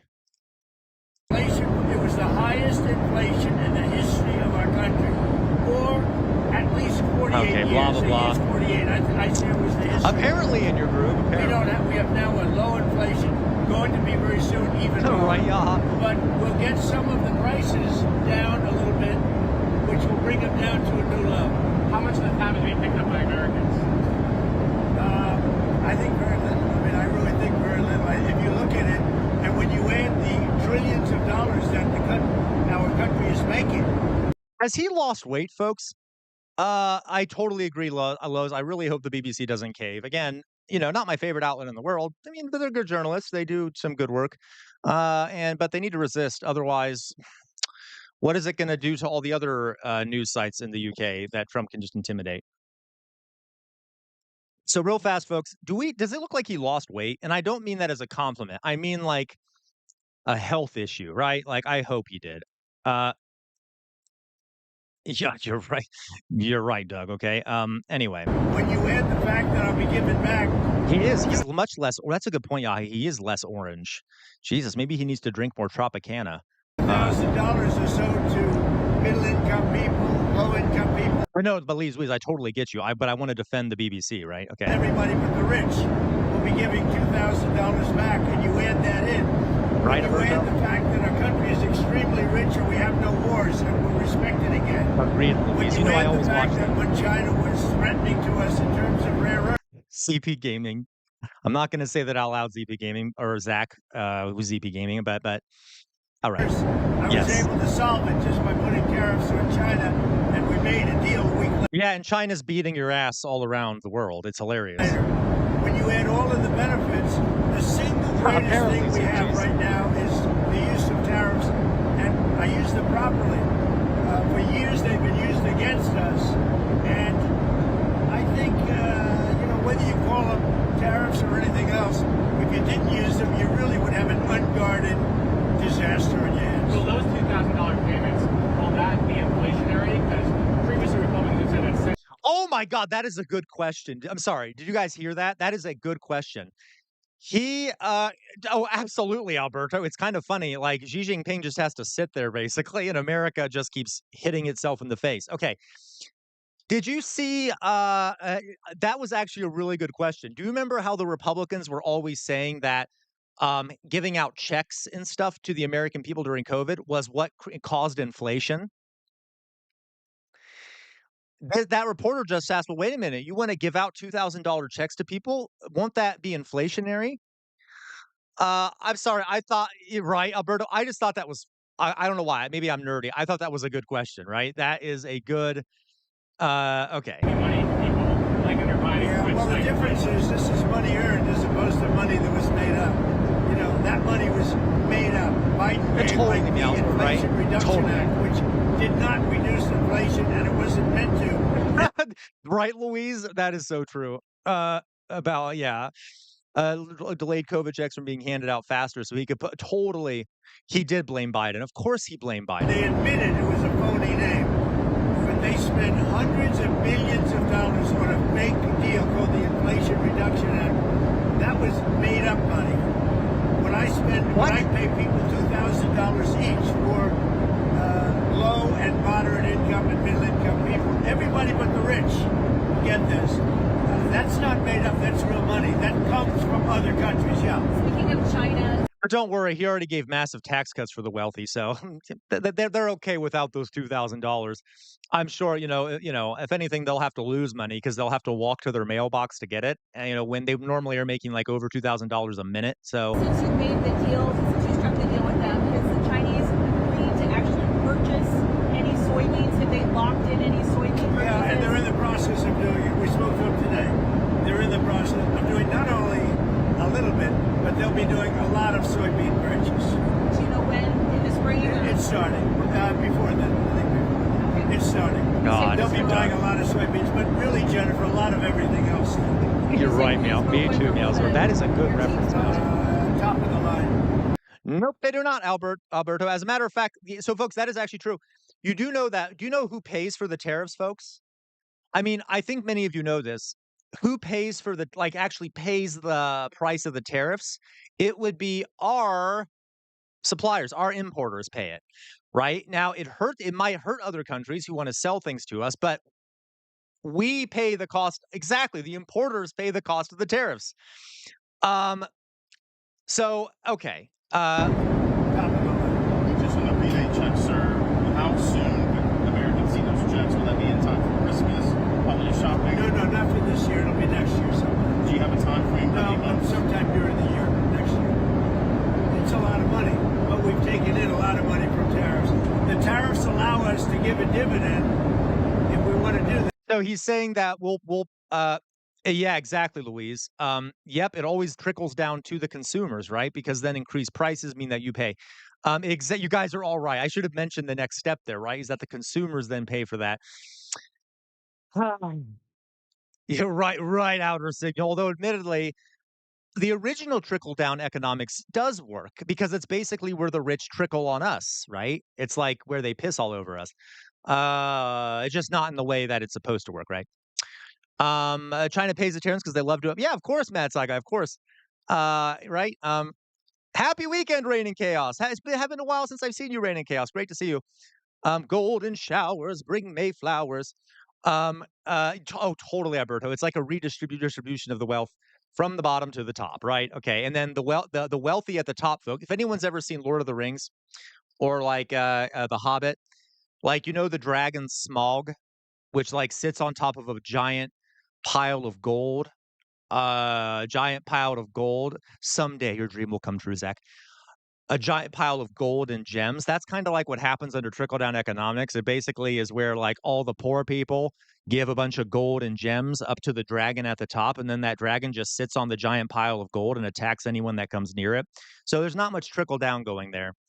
Okay. I know that's kind of a greedy hoard. Yeah, I know that's kind of an extended metaphor, but okay. Yeah, exactly. Smaug. Yeah, Trump is the dragon Smaug. Okay. So Alan, McKinley initially did it, but it ended up not being very good. So not really. I mean, early on there were some tariffs. It depends on how you define effective. So when an economy is developing, Alan, it can be effective to have tariffs to build your own industry. So early in America, when it was developing, there were some tariffs that were effective to prevent competition from foreign. And also, there's a reason, by the way, Alan, why the big Western, quote unquote, Western nations, the global North, are always trying to make quote unquote developing countries have free trade agreements, because they don't. If those countries did protectionism, those industries would probably develop faster. So they don't want protectionism in developing countries, because then their corporations can't go into those countries and sell those people things. So for developing countries, protectionism can be good. Right, Luke, the Smoot-Hawley tariffs. Well, kind of, Luke. Are you joking, Luke? I can't really tell. Because you're very smart, Luke, so I'm not sure if all right. Okay. Now we're going to do a dividend, and we're also going to be reducing debt. That's true, Luke, but it also partially contributed to the Great Depression. But the money from it. Okay. God. Okay, sorry, forgive me, Luke. Yeah, because of Biden and others, we have 37 trillion in debt. So we're going to be doing a dividend. Probably, Luke. It's basically what happened. Okay. Because remember, folks, like depressions and recessions are just what happens in capitalism. Don't you love having an economic system that just crashes every once in a while randomly? Okay. Yeah, exactly, Alberto. Like that's the whole point, right? It's like it'll just crash sometimes, crash randomly. The whole system is working for the benefits of the elites. Okay. Anyway. We're also going to be reducing debt very substantially. But if the Supreme Court rules against you, sir, is there? Well, then I'd have to do something else. We'll have to figure something else. That would be a very sad day for our country.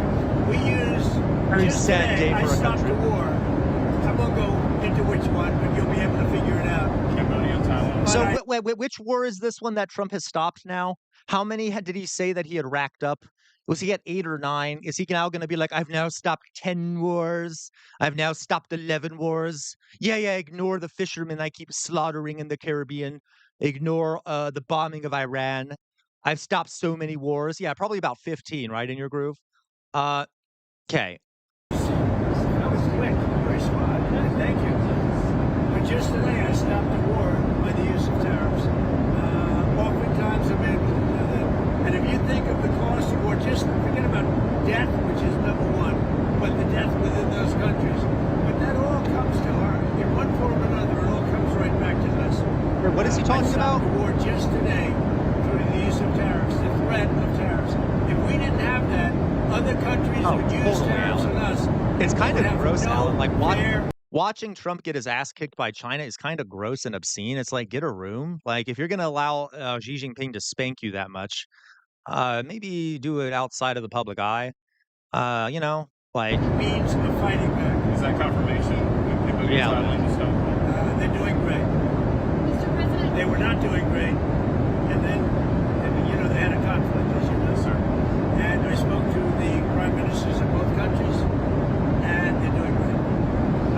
sorry, what are we talking about? I've lost track. Subsidies, obviously people also Yeah, healthcare Okay, now we're subsidies talking is a about the big healthcare question. subsidies. So, Obamacare, which is the Unaffordable Care Act, it is totally unaffordable. Okay, admittedly, you know I hate Trump, but some of the things he says are funny, and that he calls it the Unaffordable Care Act. Like, that's kind of funny. Like, it's kind of true, but obviously he's not saying it for the right reason. But you mean the Affordable Care? It's also kind of dumb. Like the Affordable Care Act. You mean the Unaffordable Care Act? That's the best you can do. That's the best you can do, right? You can say Unaffordable Care Act. I mean, it's true. But okay, it was definitely much better than what came about before. Uh, totally, Alberto. Pulling all those people out of poverty, Alberto. Okay, you know what I mean. We want, you see the kind of money the insurance companies are making. Hundreds of billions of dollars. Their stock is up over 1,000% over a relatively short period of time. What we're going to be doing, what I'm going to be recommending, not this. Obamacare is a disaster. Far too expensive and lousy health care. We're going to give the money to the people to buy their own health care. And the kind of money that we give to I know, the yeah, you're insurance right, companies Alberto. is more than going Apparently, to take care of soup cheese. people are going to be able to buy their own health insurance, and it's going to be great health. Oh, I'm sure you're all very excited to buy your own health insurance, right? At greatly inflated prices. He's like, don't worry, you're all going to be able to buy your own health insurance. Love that for us, right? Love that we get to have a commodified healthcare system where you have to buy for the possibility of being covered for healthcare disasters, and then you still have to pay for it even though you're covered because it only pays for a percentage and you have to pay a copay. I know, Albert, like it's insane, Albert. Like, also, what is his replacement? What is his replacement for Obamacare? Like, they never talk about that. Never do. They never have. The Republicans just want to get rid of it and then go back to, whatever. Oh my God, you're so right, Miles. Okay. But the last week goes socialism and attacks beef industry. I just don't get. Yep. Mm-hmm. He has concepts of a replacement. Yeah, apparently, Luke, right? Apparently. I think his idea of replacement for the healthcare system is, oh, well, no one can be sick if you're all dead. And they're going to get paid by the government. The government will be it will be one of the greatest deals this country's ever made.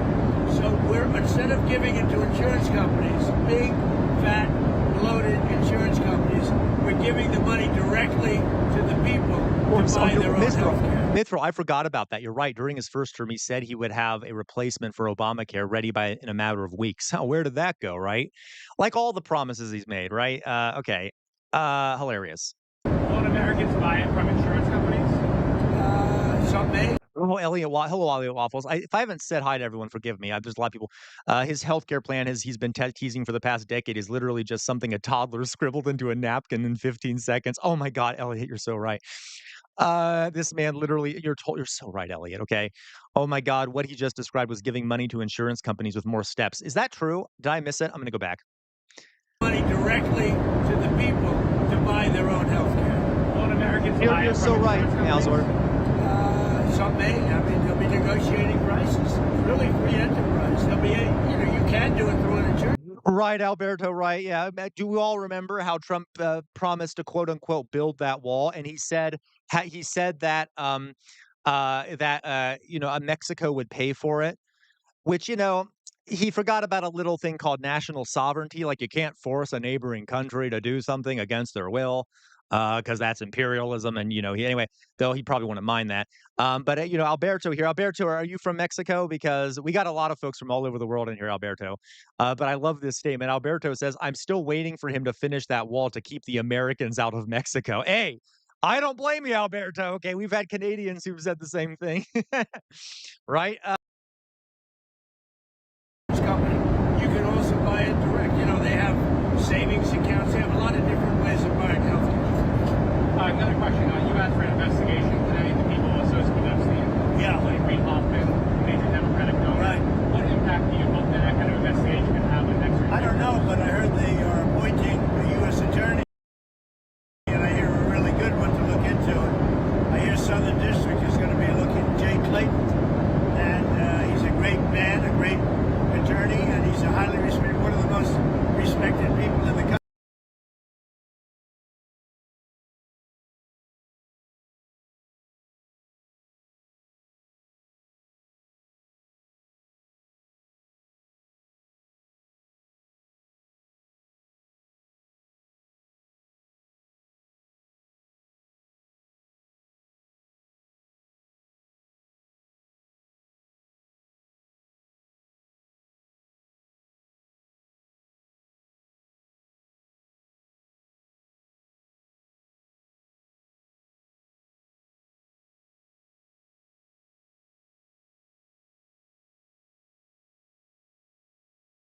Oopsie daisy. Oopsie daisy. I know. I'm sorry, Meowzord. I'm sorry, Meowzord. I need to bring in my computer to get checked because the cord I'm supposed to be using stopped working, and that port on my computer no longer works. So I probably need to get that port checked.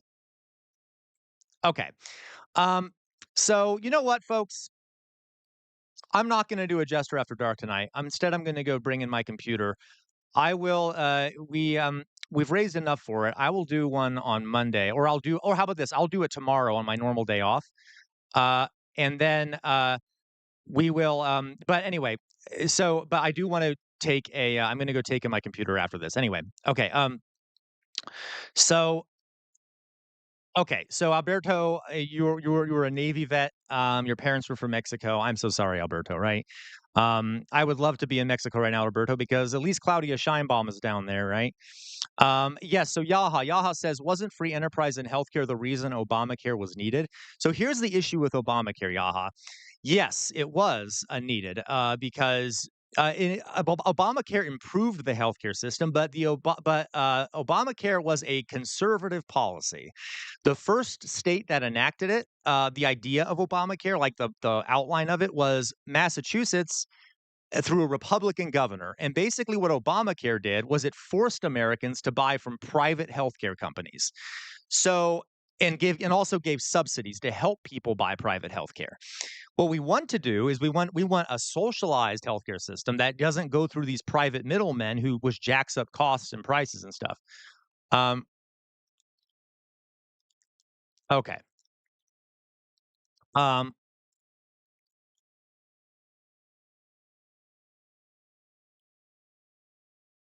Stacy, hello, Stacy. Oh, that really you go for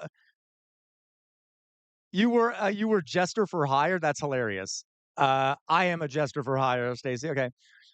Oh no, I know Ramos, but I'm saying I'm sorry, Alberto. I know, but I'm saying like she's better than Trump is, right? I guess I'm saying like I would rather be under her regime than Trump's regime. She is a liberal. You're right. Okay. Couldn't even get public option. Okay. Thank you, Letitia. Thank you guys for. Okay. Let's continue here. In terms of law and law enforcement, as you know, he headed up the SEC. He was the head of Sullivan and Cromwell for years. He's one of the most respected people in the country. He's been confirmed for the Southern District, and I heard Jay is going to be looking into. Yeah, I know, Carly. So, guys, I know I probably shouldn't have brought up Claudia Scheinbaum without some more nuance here. I meant to say that I would much rather be living in Mexico right now under her than under Trump. I know she has some big issues, like she's catering to the cartel. She's not going against them enough. There are some other issues there. But I'm just saying, like, compared to Trump, I would rather be there. Even with the cartels, hey, I'm okay with that, right? Like, hey, shake me down at a roadblock, make me pay protection money. I'm okay with that. Just get me away from Trump. Okay, I'm exaggerating. But all right. Yeah, no, she's done some good things too, Alan. Maybe we'll talk about this some other time. I didn't mean. I thank you, Alberto. Okay, I think I unleashed something, Alberto. All right. Okay. She's lucid. Exactly. At least she's lucid, right? Okay. Roy Cohn. I have not seen that, Stacy. I have not seen the terrific Roy Cohn documentary. Okay, let's continue. Jay Clayton is a real legal talent. They're very legitimate. You continue to believe that president should be able to order investigations? Sure. I mean, I'm the chief law enforcement officer of the country. Not that I want to use that, but I am considered. Right, like I don't want to use the law enforcement. Yeah, you do. The chief law enforcement fascist pig agent in the country, and I'm allowed to do it. I don't want to do it. I'm not doing it. I had nothing to do with that choice. Just an example that came from Pam Bondi from the DOJ. But you can't pick a better person than Jay Clayton. He's truly one of the most respected people in that world. Have you ruled out you tracking the Georgia RICO case at all? Did you see the news on that today? Which one? The Georgia case, the RICO case. Apparently. So I'm just going to skip around. Great country, amazing place. Japan, amazing place. We stopped at drugs. What happens is Okay, sorry. Let's watch this part.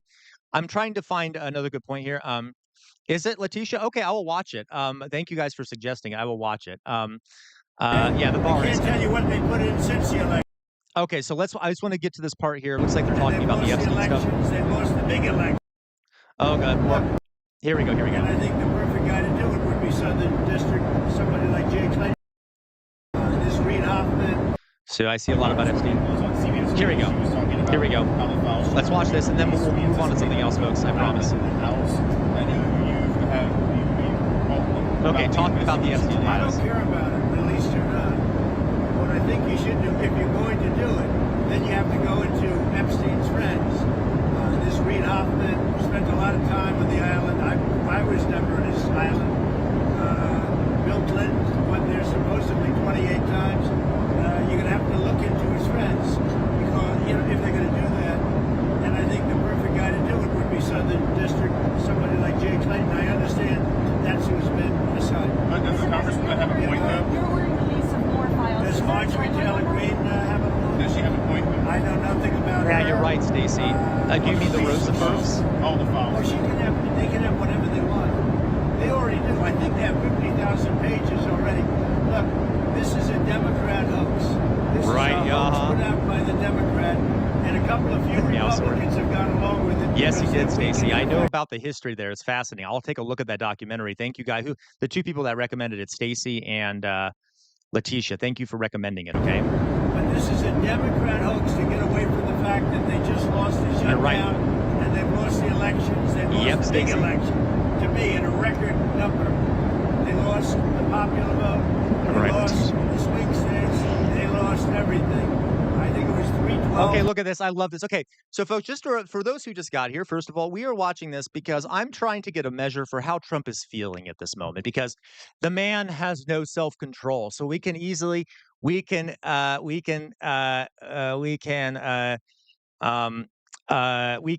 of get a hint for how panicky he is after all this Epstein stuff, and you can definitely see it, which is great news. Let's just finish watching this little part about Epstein, and then we'll move on to something else. Okay. Oh, I will look into that too, Stacy. Okay. So let's just keep watching. 20 something. So this is a way of not talking about that. It's a hoax. This is no different than Russia. It's a hoax. It's a hoax. Everything is a hoax, isn't it, folks? It's always fake news or a hoax. Russia. And it's headed up by Democrats and some very weak Republicans. I was just wondering if you have a timeline Very for few. when you might release more of those files. Which ones? Which- Democrats to Epstein. Well, I don't know about those files. I know nothing about it, but I know nothing about those files. I know nothing about those files. I mean, I know they released like 50,000 and there's more we haven't released, but I know nothing about those files. I'm talking a whole bunch about those files and what's not in those files, but I don't know anything about those files. Okay. I understand they released like 40 or 50,000 pages already. And nobody knows. I will say this. If they had anything, they would have used it before the election. Okay? I can't tell you what they put in since the election. Oh, okay, this is how he's going to frame it. The stuff that is bad that comes out was put in before the election, right? So anything they haven't released, if there's anything bad in there, it must have been stuff they added to it, right? It had to be stuff they added to it. Okay. But if they had anything, you don't think they would have used it before the election? They would have gladly used it before the election. So Yeah. speaking of the election, Jennifer, go ahead. well, why was your team encouraging Congresswoman Gover and Congresswoman Mace to not pursue Because we think it's bad to talk about it because it gets away from Totally, the subject Alberto. of how well the Republicans are doing. You're right. We have the greatest economy. We have the largest right, investment Doug. ever made in our country's history. Oh God, We here have we go. Okay, guys, we get the idea here. So he is he's flopping around a bit, you know, like a fish out of water. It's very entertaining to watch, of course. Love it to death. All right, we get the idea there. I just needed that moment of pleasure watching him flail a bit. All right. Thank you, everyone, for what's the word? Humoring me. Yeah, I saw that, Stacey. Yeah, he's going after Marjorie Taylor Greene. Like, what kind of? I think it was Alan that said this. What kind of alternate universe are we living in that Marjorie Taylor Greene is now like an enemy of the Trump people? It's okay. It's bizarre. Weird situation going on here. Weird situation. Um. Oh, yeah. Well, Alan, I think we know why, right, Alan? You're right. Alan says it's actually malpractice. It's actually malpractice that the Dems didn't use it. Uh, didn't use it. Oh, forgive me. I don't know why this isn't. Um, give me a second. Didn't use it during the election, but I suspect, Alan, that was on purpose, right? Because there's probably some people in there that they don't want to reveal, also, right? So and hey, and guys, for any pro Trump people that are watching, I am perfectly fine with arresting the Clintons too, and any of the elites that are involved in this. Okay, so it is not a good response to say, well, why don't? What about Clinton? What about? That's fine. Throw them in prison too. That's fine. Okay, I don't care. I want anyone to be arrested who's involved in them. Okay, because I am not a hypocrite in that way. Uh, okay. Um, yeah, you're right, Stacey. Okay, guys. So next thing we're gonna do here. Thank you guys for bearing with me through some of what Trump was saying. Uh, we got a um. Oh, no problem, Alberto. No problem. Okay. Now, what we're going to do, folks, real fast here, because this is anti-capitalism week, right? Because Trump implemented, is made this anti-communism week. So to counter that narrative, I have this is our last day of quote unquote anti-capitalism week. Um, so I'm going to do another reaction to another PragerU documentary. This one, by the way, is called "Socialism Makes People Selfish." So, we'll do this. Let me put up my face to prepare it for the reaction here. Okay, there we go. One little second. I gotta make sure it gets up there. Gotta make sure it gets up there. Properties deactivate. All right, reactivate. Um, deactivate. Okay, well, for some reason it's not. I'll fix it. Okay, so let's do a reaction here. Oh, I know, Elliot, right? It's already horrible. Okay. Oh, I know, right, guys? So let's you know what? I don't know why my cam go. That should do it. I don't know why my there we go. Okay, I just need to fix my face here. It's a bit big. Okay. I'll make sure people over here can see it as well. Uh okay. So I mean, can everyone see? Can people on YouTube see it as well? Are you also good? You all can see it. Okay, I'm gonna quickly fix it so I can do this. So we can make it look better here. Boo-ba-doo-ba-doo, moving stuff up around. Let's hope that OBS doesn't crash because knowing my luck, OBS will crash. Okay. There we go. Jesus Christ.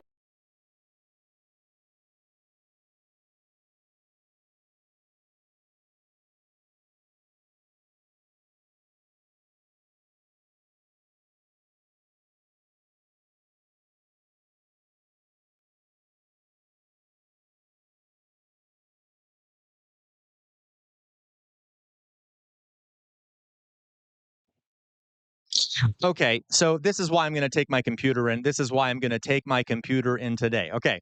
So all right. So let's just react to this. This again is another PragerU. As I said, so normally when I do these, for those I do, Luke. For those that are normally in here, for these, just from you'll know that I don't respond to chat while I'm doing it. I will read chat. I might read it out of the corner of my eye, but I won't respond because I am making the video for YouTube. For those that are new in here, when I do these, you can find the rest of these videos I've done on YouTube, and I typically do them. Thank you, Letitia, for the help. I typically do these videos during my live streams, so without the chat around. But yeah, all the other times I've done this, it's been live. I have not seen this video as normal. I have not seen this video, so this will be a live reaction to another PragerU piece of propaganda. So let's do that. I'm excited. And if anyone knows much about tech, because I'm an ignorant fool and I don't have my students around to teach me my millennial self things about tech, please let me know because I'm still trying to figure out how to make this setup more effective so that my mic and shit doesn't stop failing. I mean, it stops failing. Okay. So this is great, though. I'm already all gussied up for the reaction.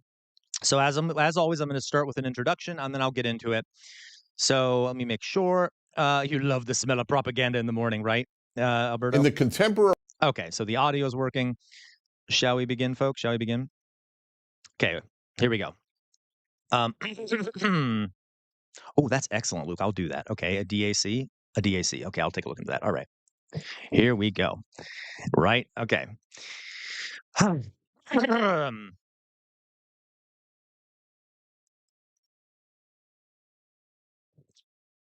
everyone. Welcome back to Casual Revolt. I am Casual Revolt. I am trained as a teacher. Today, I am reacting to yet another Prageru video. Prageru video. This video is called "Socialism Makes People Selfish."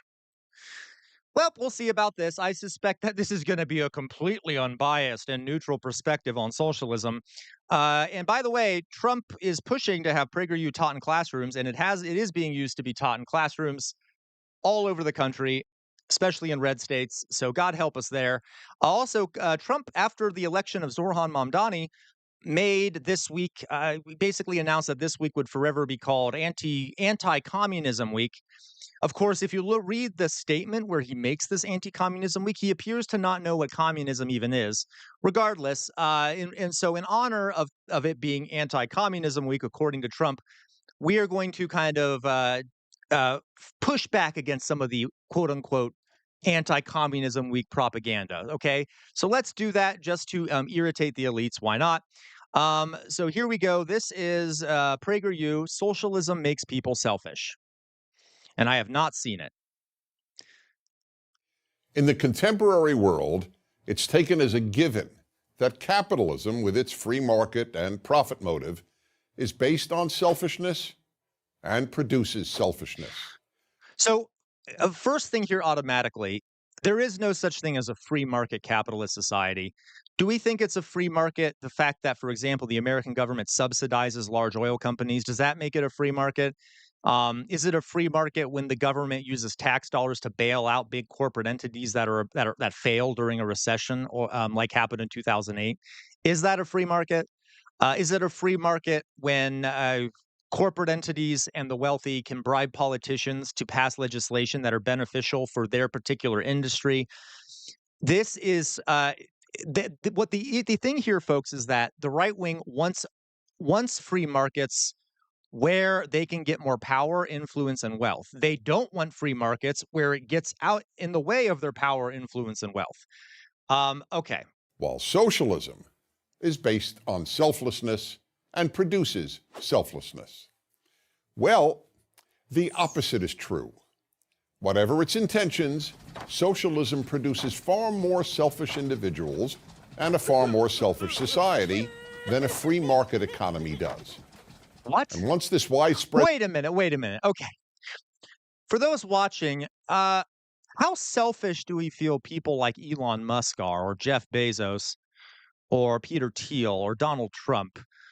And that who were produced, by the way, in a capitalist society and are some of the most selfish, self-interested, self-obsessed people in the world. I think it's hilarious to say that socialism produces selfish people when capitalism produces some of the most narcissistic, selfish, sociopathic people on the planet. There have actually been studies that show that a lot of CEOs have attributes very similar to people with anti-personality disorder, or what used to be called sociopathy, because in order to sort of rise up in a capitalist power structure or in a capitalist economy or corporation or whatever it may be, you have to be willing to step on people below you and things like that. Okay. Selfishness catches on, it is almost impossible to undo it. Here's an illustration. In 2010, the United States President, Barack Obama, addressed a large audience of college students. At one point in his speech, he announced that young people will now be able to remain on their parents' health insurance plan until age 26. I don't ever recall hearing a louder, more thunderous, or more sustained applause than I did then. Had the president announced that a cure for cancer had been discovered, it is highly doubtful that the applause would have been as loud or as long. Right, right. People wouldn't have applauded if it was announced that cure for cancer had been discovered. Okay, okay, Prageru. Right, right. And he makes it sound like a bad thing, like that people were cheering for being able to survive by getting good health care in one of the wealthiest countries on the planet. But what were they so happy about? To be told that you can now remain dependent on your parents until age 26 should strike a young person as demeaning, not liberating.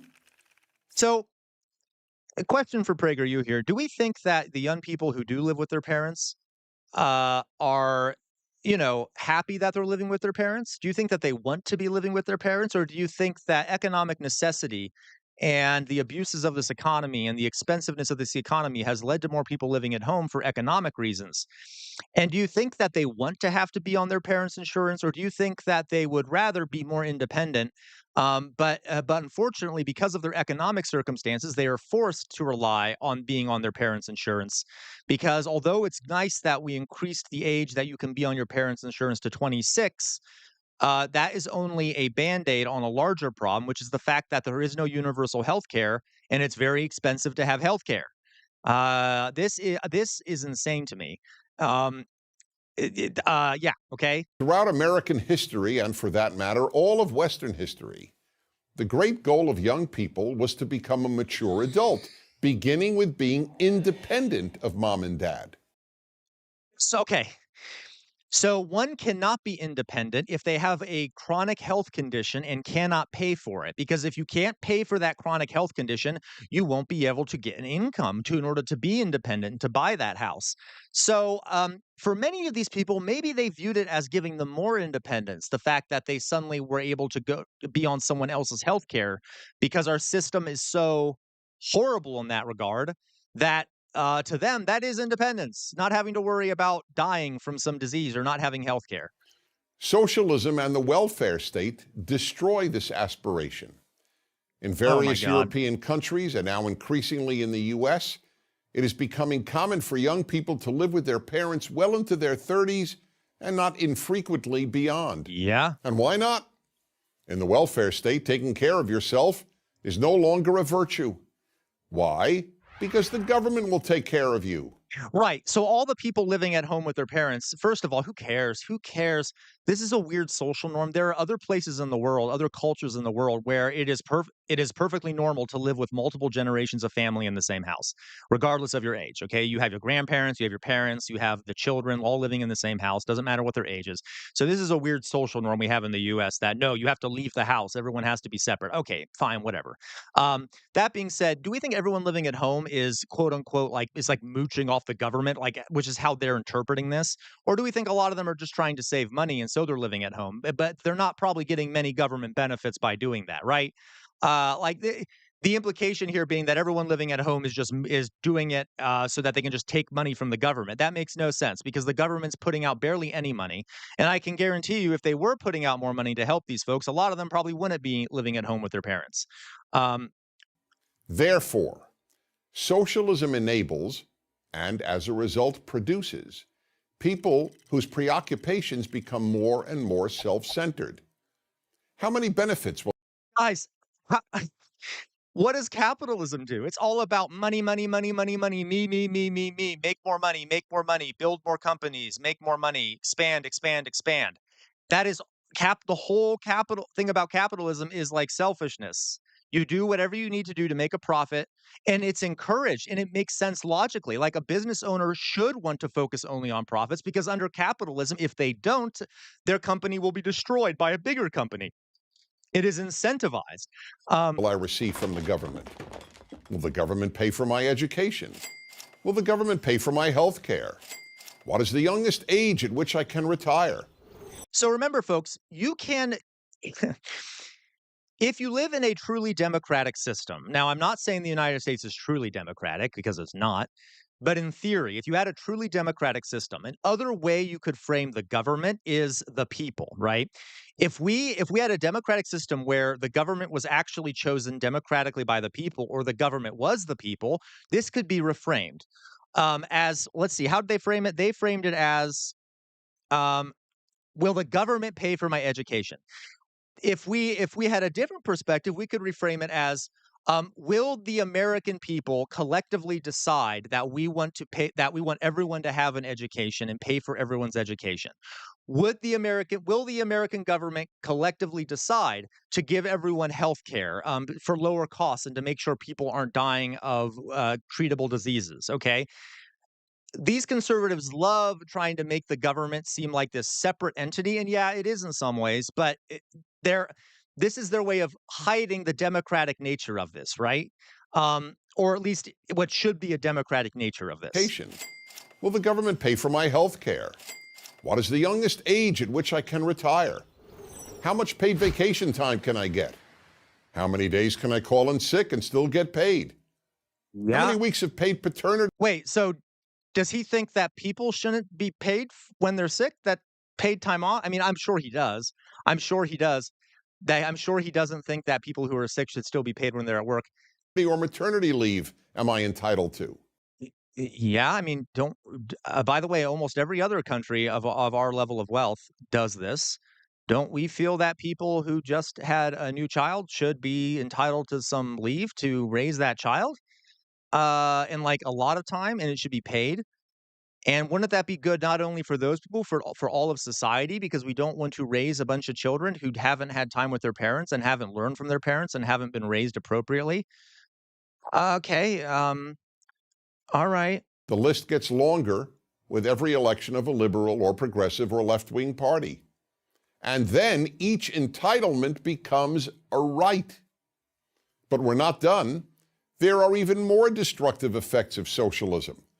I'm not sure what he means by that. It becomes a right. Not really. I mean, in some places, it's written into law. Like there's some places where people have a right to education. I mean, in the United States, technically you do too, but there's no such thing as a right for like healthcare in the United States, for example. I think there should be, by the way, or there's no such thing in the United States as a right to housing. Okay, I'm not sure. I think that's just him fear-mongering. I don't know. Entitlements create citizens who lack a character trait that every human should have: gratitude. Oh, God. Don't you love when they talk to us this way, folks? Don't you love when they talk like, you should have gratitude, you filthy peasants. Kiss the ring. Bow down to your corporate overlords, right? You should be gracious that they're throwing you the bone from all the wealth they're extracting from you, okay? Hey, they tossed you a bone. Be grateful, okay? Be grateful that you only had to pay $2,000 to get that, I don't know, that surgery, that necessary surgery, and you didn't have to pay the $4,000 because the health insurance company paid for half of it, right? Be great. Like, okay, yeah, have gratitude, everyone out there. Have gratitude for the scraps that are being thrown your way while the wealthy get wealthier and the rest of us get poorer. You cannot be happy if you are not grateful, and you cannot be a good person if you're not grateful. What? You can't be a good person if you're not grateful? That's okay. This is just stupid. Okay. That's why we constantly tell our children, say thank you. But socialism undoes that. After all, why would a person be grateful for receiving an entitlement? Who's going to be grateful for getting what they're entitled to? So instead of I'm okay. you, the citizen of the welfare state is taught to say, what more am I entitled to? Yet the left insists that it's capitalism. That's the thing, folks. Like under socialism and real socialism, all of that stuff is owned collectively, right? So it is yours. If you want to demand more out of what your tax dollars are paying for, you should, because you're paying for it, right? And if that's what the people of a society want, then they can collectively decide to give themselves health care and give themselves whatever. And it's not entitlement. It's just what we think is best for society. Okay, all right. And the free market, not socialism, that produces selfish people. But the truth is that capitalism and the free market produce much less selfish people. Oh, is that so? Teaching people to work hard and take care of themselves and others, and that they Really? Really? Does it teach people to take care of each other? Does it? Does it? should earn what they receive. Produces less. And by the way, it also doesn't teach people to take care of themselves, because if you have to work all the time and you don't have any time off, you can't spend time with your family, how can you look after yourself? Why do you think we have such a massive mental health crisis in this country? Why do people all feel all over the place feel disenchanted from society, feel disconnected, feel alienated. And it's not because, that they're not looking out for themselves. They literally can't. There's no time for it. Their labor is constantly being exploited. They're not being paid enough. The stress is overwhelming. Selfish, not more selfish people. Capitalism teaches people to work more. Socialism teaches God. people. God, that reminds me of like a slave owner being like, slavery teaches enslaved people to work more, right? Of course, that misses the idea that there's a whip involved, right? Or the fact that under capitalism, especially in American capitalism, if you don't work, you're not going to have health care anymore. You're not going to be able to have food to feed yourself. You might lose your housing. There's all these other things that go along that are sort of pressuring people. Okay. To demand more. Which attitude do you think will make a better society? I'm Dennis Prager. So, for those watching here on YouTube, just again, always notice here how I've said this before. How does Prager use presentations of these things? There's a Latin phrase. It's cui bono. Who benefits? Who is benefiting from this narrative? The narrative that PragerU has, that capitalism is great. You just need to work harder. For who? Who's profiting off that labor? You just need to, stop demanding things. Who does it benefit if you don't demand things, right? Who does that benefit if you're not requesting change and things like that in your society? You see what I mean? Because they are supporting the elites. They are pro elites. They are pro the power structures. That is what that is what they're trying to promote. Okay, they don't want you to resist the bad things happening to you, and they're trying to reframe it in a way that makes it seem like you should be grateful, as he literally said, for all the crap coming your way, as opposed to questioning it. Okay, all right, guys. And if you like that video, you can subscribe for as little as 99 cents a month by clicking the join button beneath the video. I'm also over on Twitch. You can find a link to my Twitch channel beneath the video. You can also support me on Patreon if you want to do that there. I live stream almost every day except for Wednesdays and Sundays. Thank you all for watching. Bye-bye. Okay, guys, what do we got here in chat? That one was kind of, I don't know. My energy was lower, wasn't it? Wasn't my energy lower on that one? I felt like my energy was a bit low. I guess I'm just tired of fighting the capitalism, I'm just like, ugh. I feel like it was okay. No, I'm just thinking out loud here. Okay, I'm spitballing. Let's see here. What do we got here? Okay. Oh Lord. Okay. Capital. I know it's all about self. Just the title. Yeah. Okay. Do we notice all the projection in there, folks? Claiming that socialism is selfish, like when they're really just referring to. Okay. Yeah. Literally, Alberto. It's literally a contradiction, right? I'm Dennis Prager and I'm paralyzed from the neck down. Meow sword. Naughty meow sword. I love it. Okay. Okay. Yeah, it totally should be a human right. Healthcare. I don't know. I might not post it. I might need to redo that one because there was so much in there again, just like the other one. I might need to redo it with more info. Funny for someone who has no experience of living in a joint family to speak about that and to claim they leech off the government, right, Matt Saigai? One reason they do so is to save money. Exactly, Matt Saigai. In addition, they live together because of more close-knit relations they have. Yeah, yeah, right. That's what's insane to me, Matt Saigai. There are plenty, by the way, of even capitalist societies where there's joint families. It's mainly a cultural thing. It's not. Thank you, Luke. Okay. And it is very expensive to live alone now. That's for sure. Oh well, thank you, Outer Signal. Okay. Trump confirmed. Bubba. What's the? I don't know. What makes Dennis Prager? All right. So, guys, thank you for your comments, etc. I'm gonna put my face. Okay. Now I got to fix this crap. Ugh, good God, this damn thing. This is why I need to be better at this crap. All right. Boop doop boop boop. By the way, for those that are watching,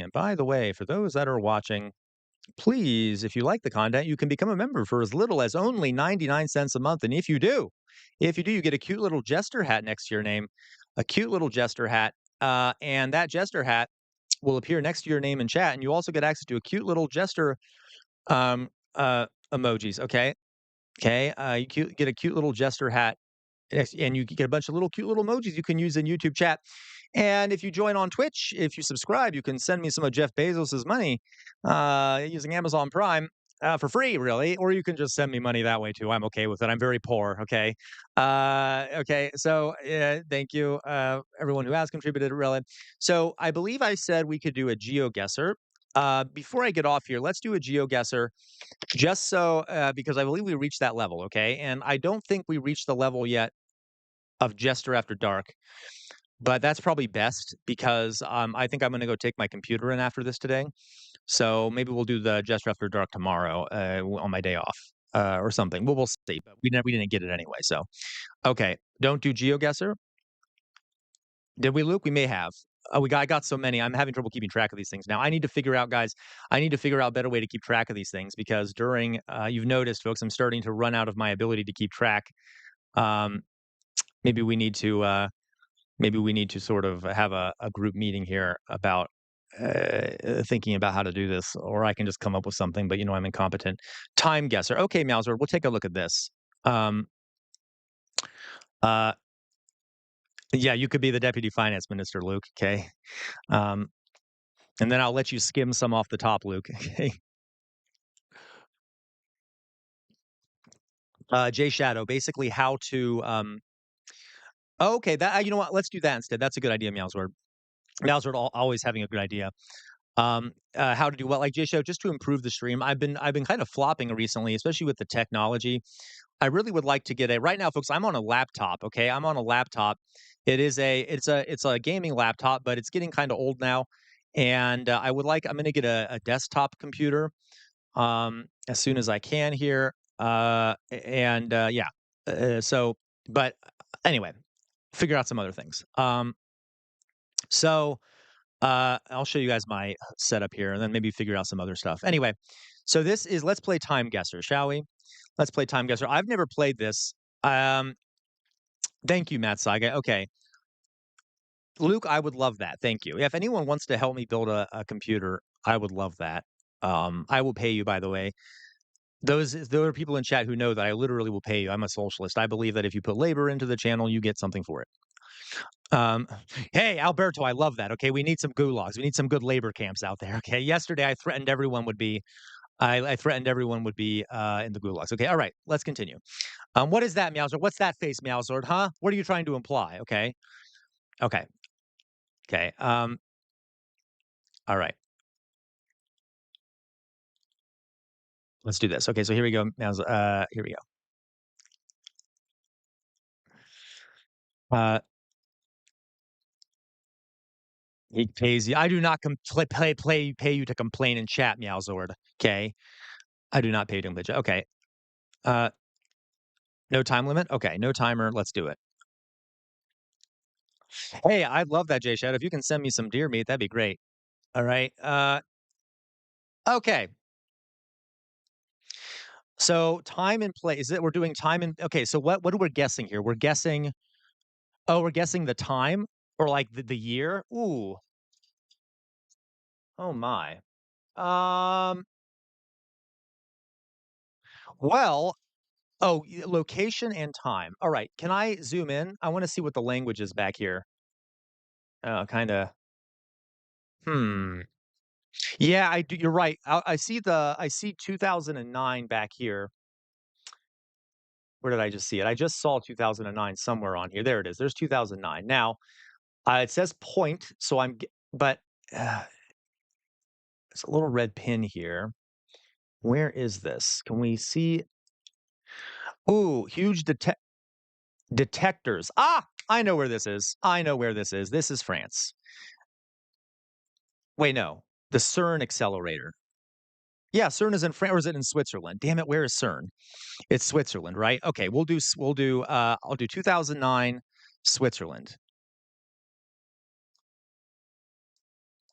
Okay, let's go here to Switzerland. Okay, where is the CERN thing in Switzerland though? It's somewhere around here. I mean, it's not called CERN, right? But it's somewhere.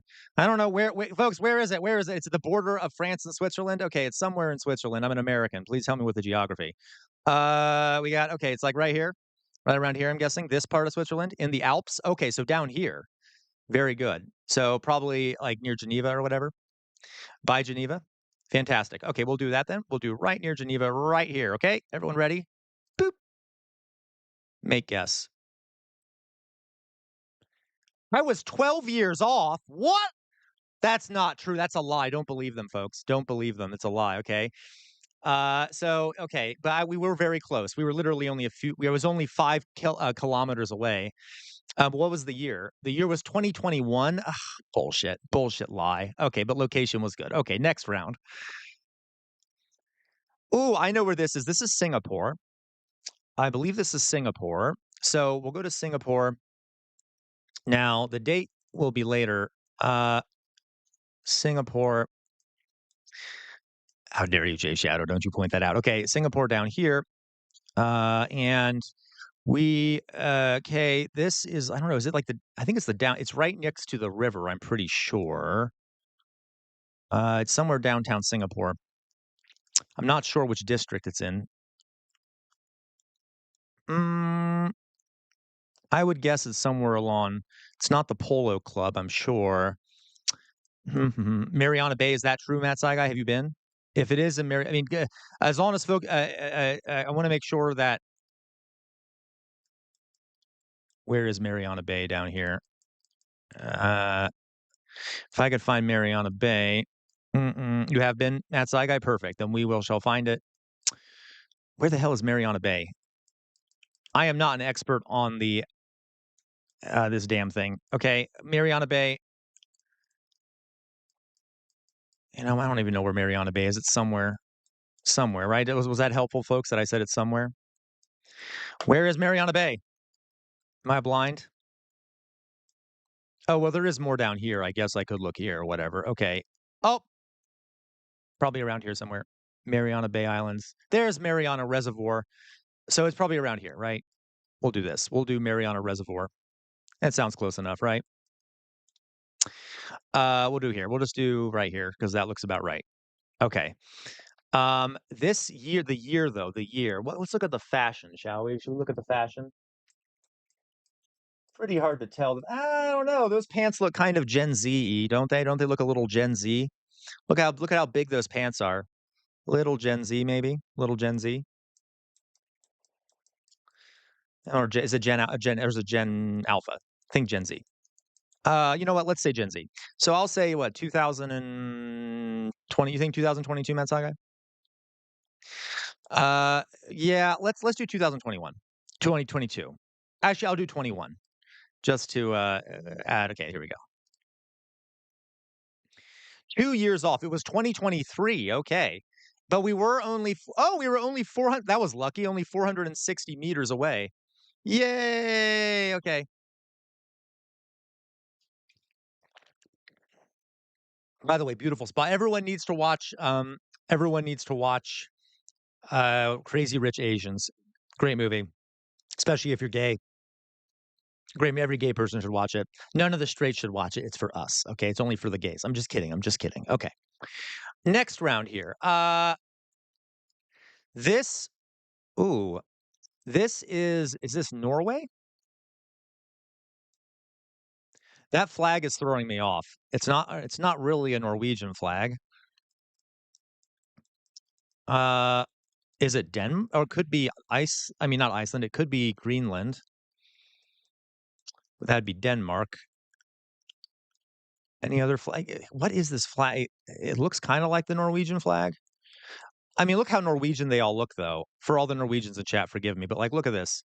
Look at all those cute little sweaters and shit they're wearing, and it looks very cold. These houses look, or it could be. Oh, you know, right? It could be Iceland. You know what? I think it is Iceland. I think it is Iceland. Look at this. Look at this, guys. Look in the background. This is beautiful. Look at this. Look at that shit. That's beautiful. You also have the stuff on top of that. I do think this. Is this Iceland? I think it is Iceland. Okay.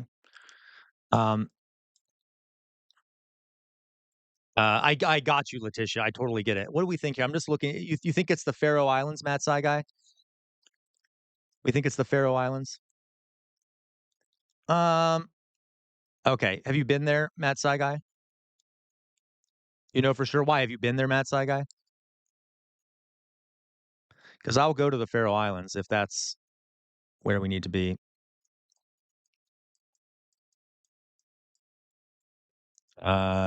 Nope. Damn it. Here they are. All right. God damn it. There we go. Okay. You follow their socials. Okay. Then if that's the case, I'd suspect probably not a very populated place. Probably not a very popular place. I'm guessing it would be around here somewhere. As a matter of fact, are there raised areas around here? Right? I wish we could have wish there was like a map we could see could see if there's like mountains or somewhere around here so I can get a better. Okay, you know what? We'll just do this. I'll just put it in Horshvan. Oh, no. Okay, we'll just do Torshvan. It's probably around here somewhere. I don't know. We'll just do Torshvan because that looks like the biggest. Be more likely to be there. We'll do that. Okay. And do we know the date? You want to? Do you have a guess on the date? We'll do Torshvan, and then wow, it could be. Hell if I know. This clothing is very unclear. Everyone looks happy, so maybe it's before COVID. I don't know. How many iPhones are in the crowd? I see one. I see one. I see one. Yeah. Maybe I see one. Okay. Let's do okay, Luke, I'm gonna go with you. I'm gonna go with you here, Luke. I'm gonna do 2016. That's the first number I saw. Yeah, we'll do 2016 just because I have no idea what the date is. So let's do 2016. Make guess. 2019. Okay. Oh, and look, it was a little bit off, but we were about 20 kilometers off.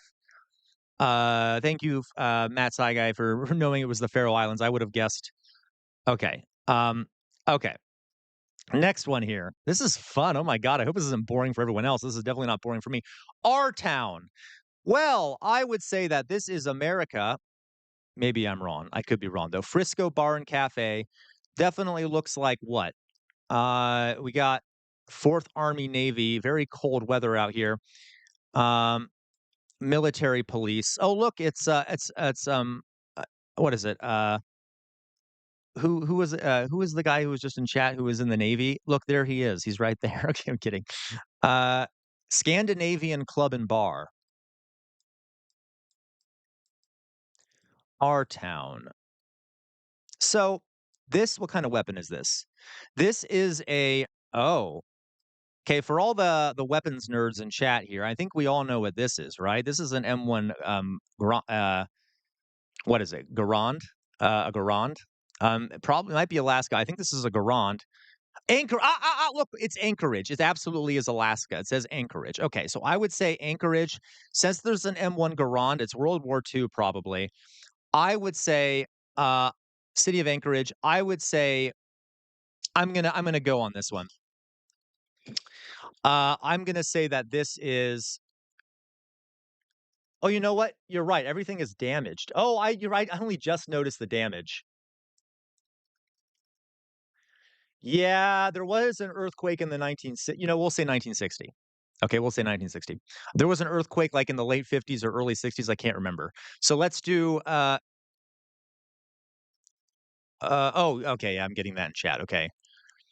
I didn't even notice that until I saw someone say, "Is that a sinkhole?" Thank you in your groove. I'll say 1960. 1960. Anchorage, which is over here. Anchorage, Alaska. Anchorage, Alaska. I'm not. I just let you know, folks. I'm not looking at chat right away because I'm trying to. I don't want to. I'm sure many of you have probably a better idea of where this is than I do, but I don't want to ruin it for myself here. Or okay, I'll just put it right here. Okay, I'm trying to see if we can find the exact location because there might. Well, I doubt. Okay, we'll just put it there. Make a guess. 1960. 1964. Okay. Oh, but I was 608 feet away. All right. So that's not bad. We did pretty well there. Okay. What do we got in chat? Oh, Luke, I'm sorry. Okay. You were right. 1964. Okay. It was literally on the same damn street. That was lucky. Okay. Next round. Oh my God. This is addicting. I hope I'm not boring anyone here. This is just too fun for me. All right. Ah, okay. Here we go. What do we got here? Is this India? Is this India? I need to get closer. I believe that's Hindi, is it not? Please don't be offended if I get that wrong. St. Diocese of Lucknow. Aha! Yes. Yes, it is India. Okay, we need to find Lucknow. Baba black sheep, have you any wool? Okay. Okay, let's go here. Now Matt Saigai, I might not actually be there. I think it's up here, right? Is that? Yeah, there it is. Okay, good. Here it is. Okay.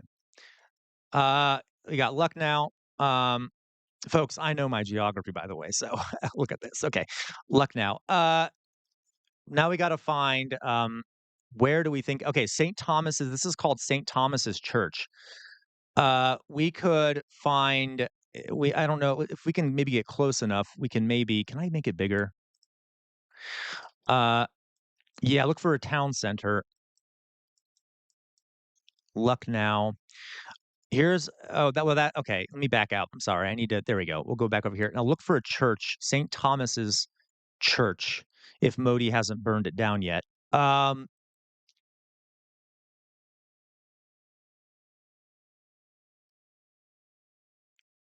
Oh, this is a bit hard. Okay, a lot of things up here. Shit, I really want to find this damn church.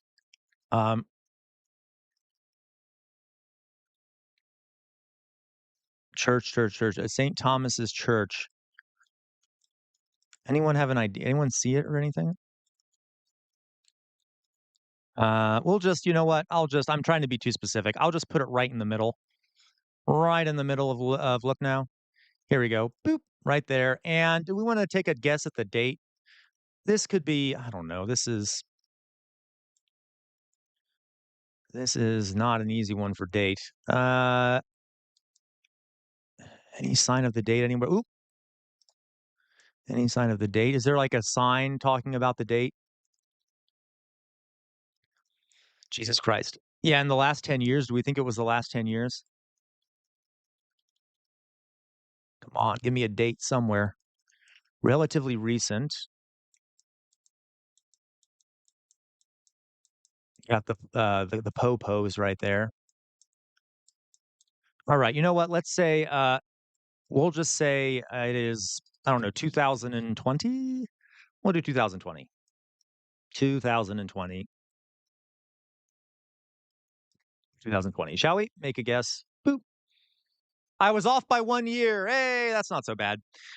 So this is we were about oh my God. Oh, we were actually kind of off. Apparently it was not in Lucknow. It was because it's in the Diocese of Lucknow, not in Lucknow. So it was about 270 kilometers away from there. In another place. Okay. Yeah. No, we got close to the year. Okay. Final score. How'd we do? Yay, we actually didn't do that badly. That was fun. Oh my God. We need to do that more often. Jesus Christ. That was good. Oh God. Okay. Loved it. All right, guys. I hope that was not too much for anyone. All right. Okay, guys. So this is what we're going to do. I'm going to go. I'm going to abandon you all. I'm going to go get my computer looked at. And I love you all very much. I love you all very much. Okay. Some of you more than others, but generally love you all. Okay. And just kidding. All right. Love you all very much. Have a good rest of your weekend. Remember, I don't stream on Sundays. I will probably do an after dark stream tomorrow. Thank you for everyone who contributed. Yeah. Okay. Hopefully I'll have a better computer or a fixed computer by the time I get back tomorrow. Okay. I love you, Matt Saiga. I know we don't hate you. Okay. Interesting game. Nice to finish on a high, right, Louise? Okay, guys, enjoy your weekends. I'll try to post some more videos as well this weekend. Thank you all for stopping by. Have a good weekend, etc. Solidarity, Alberto. Thank you for stopping by, comrade. Never stop. Okay, and you all know what I'm about to say, folks. You all know what I'm about to say. Everyone ready? Everyone ready for the end? You all know what I'm about to say. First of all, free Palestine. Free Palestine. Second of all, never stop resisting. The easiest way to resist is to think for yourselves. The easiest way to resist is to think for yourselves, and that includes when you watch me. I'm not perfect. I make mistakes. Don't get caught in an information silo. See what other people are saying, because the easiest way to resist is to think for yourselves. Thirdly, we're living in a fascist moment in this country, not only in this country, but in other countries around the world. Fascism thrives in an environment where people have lost faith in their democratic institutions, so they turn to more radical means, okay? In order to change that, we need some major reforms / changes. Okay, you cannot stand in the center. If you stand in the center, the fascists will walk all over you like you're a slug. Don't let the fascists walk all over you. We need some major changes. Okay, on the wall behind me is a sword. The name of that sword is Chainbreaker. Chainbreaker is thought to have been responsible for the death of 7 slave owners. Literally. Why do I have it back there? I have it back there to remind everyone that our ancestors made some major sacrifices for some of the things we have today, including sometimes putting their lives on the line.